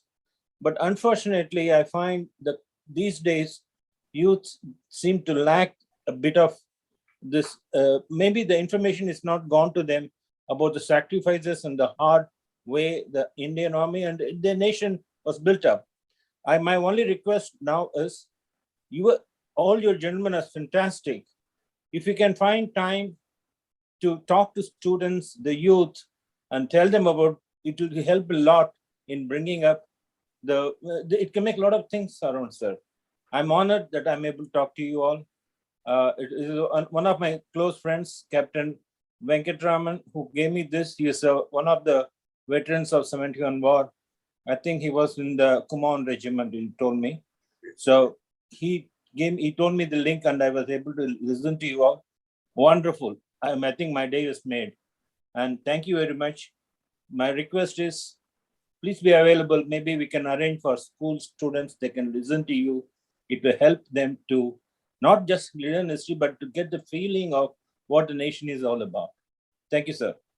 Thank you very much, Mr. Shankar. I mean, the point very well taken, but I would like to sort of add, or rather, in reply to you, our foundation, Colors of Glory Foundation, is basically about what you're saying, spreading awareness of military heritage, and that we are doing, and we are focusing on younger generation mostly. As you've seen, we have just conducted an all India intercollegiate military history online, which we normally do physical every time. So this is what our focus is. But of course, you're welcome to sort of get in touch with us, any school groups or anywhere, because we are totally committed to that only. That is, the focus is spreading awareness of military heritage. It's required. And just for your information, we have taken up a case with the Government of India to include military history in the school curriculum. It is going from pillar to post, we are never getting a clear reply on what they consider about it. So it's we are doing whatever little. Sure, sir. Yeah. I will make an effort to contact you through Captain Venki, and hopefully we can talk to you. Thank you, sir. Any more, ladies and gentlemen? Thank you very much, ladies and gentlemen, all of you, for making this evening memorable with so many attending and giving us due honors. We will, and thank you all the veterans. I mean, the panelists who joined me here accepted our invitation and spoke here, and Air Marshal Varthaman for moderating the event. I'll like to close the event with playing the national anthem, if you could hold for a second.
Thank you. Thank you. Thank you very much, everybody.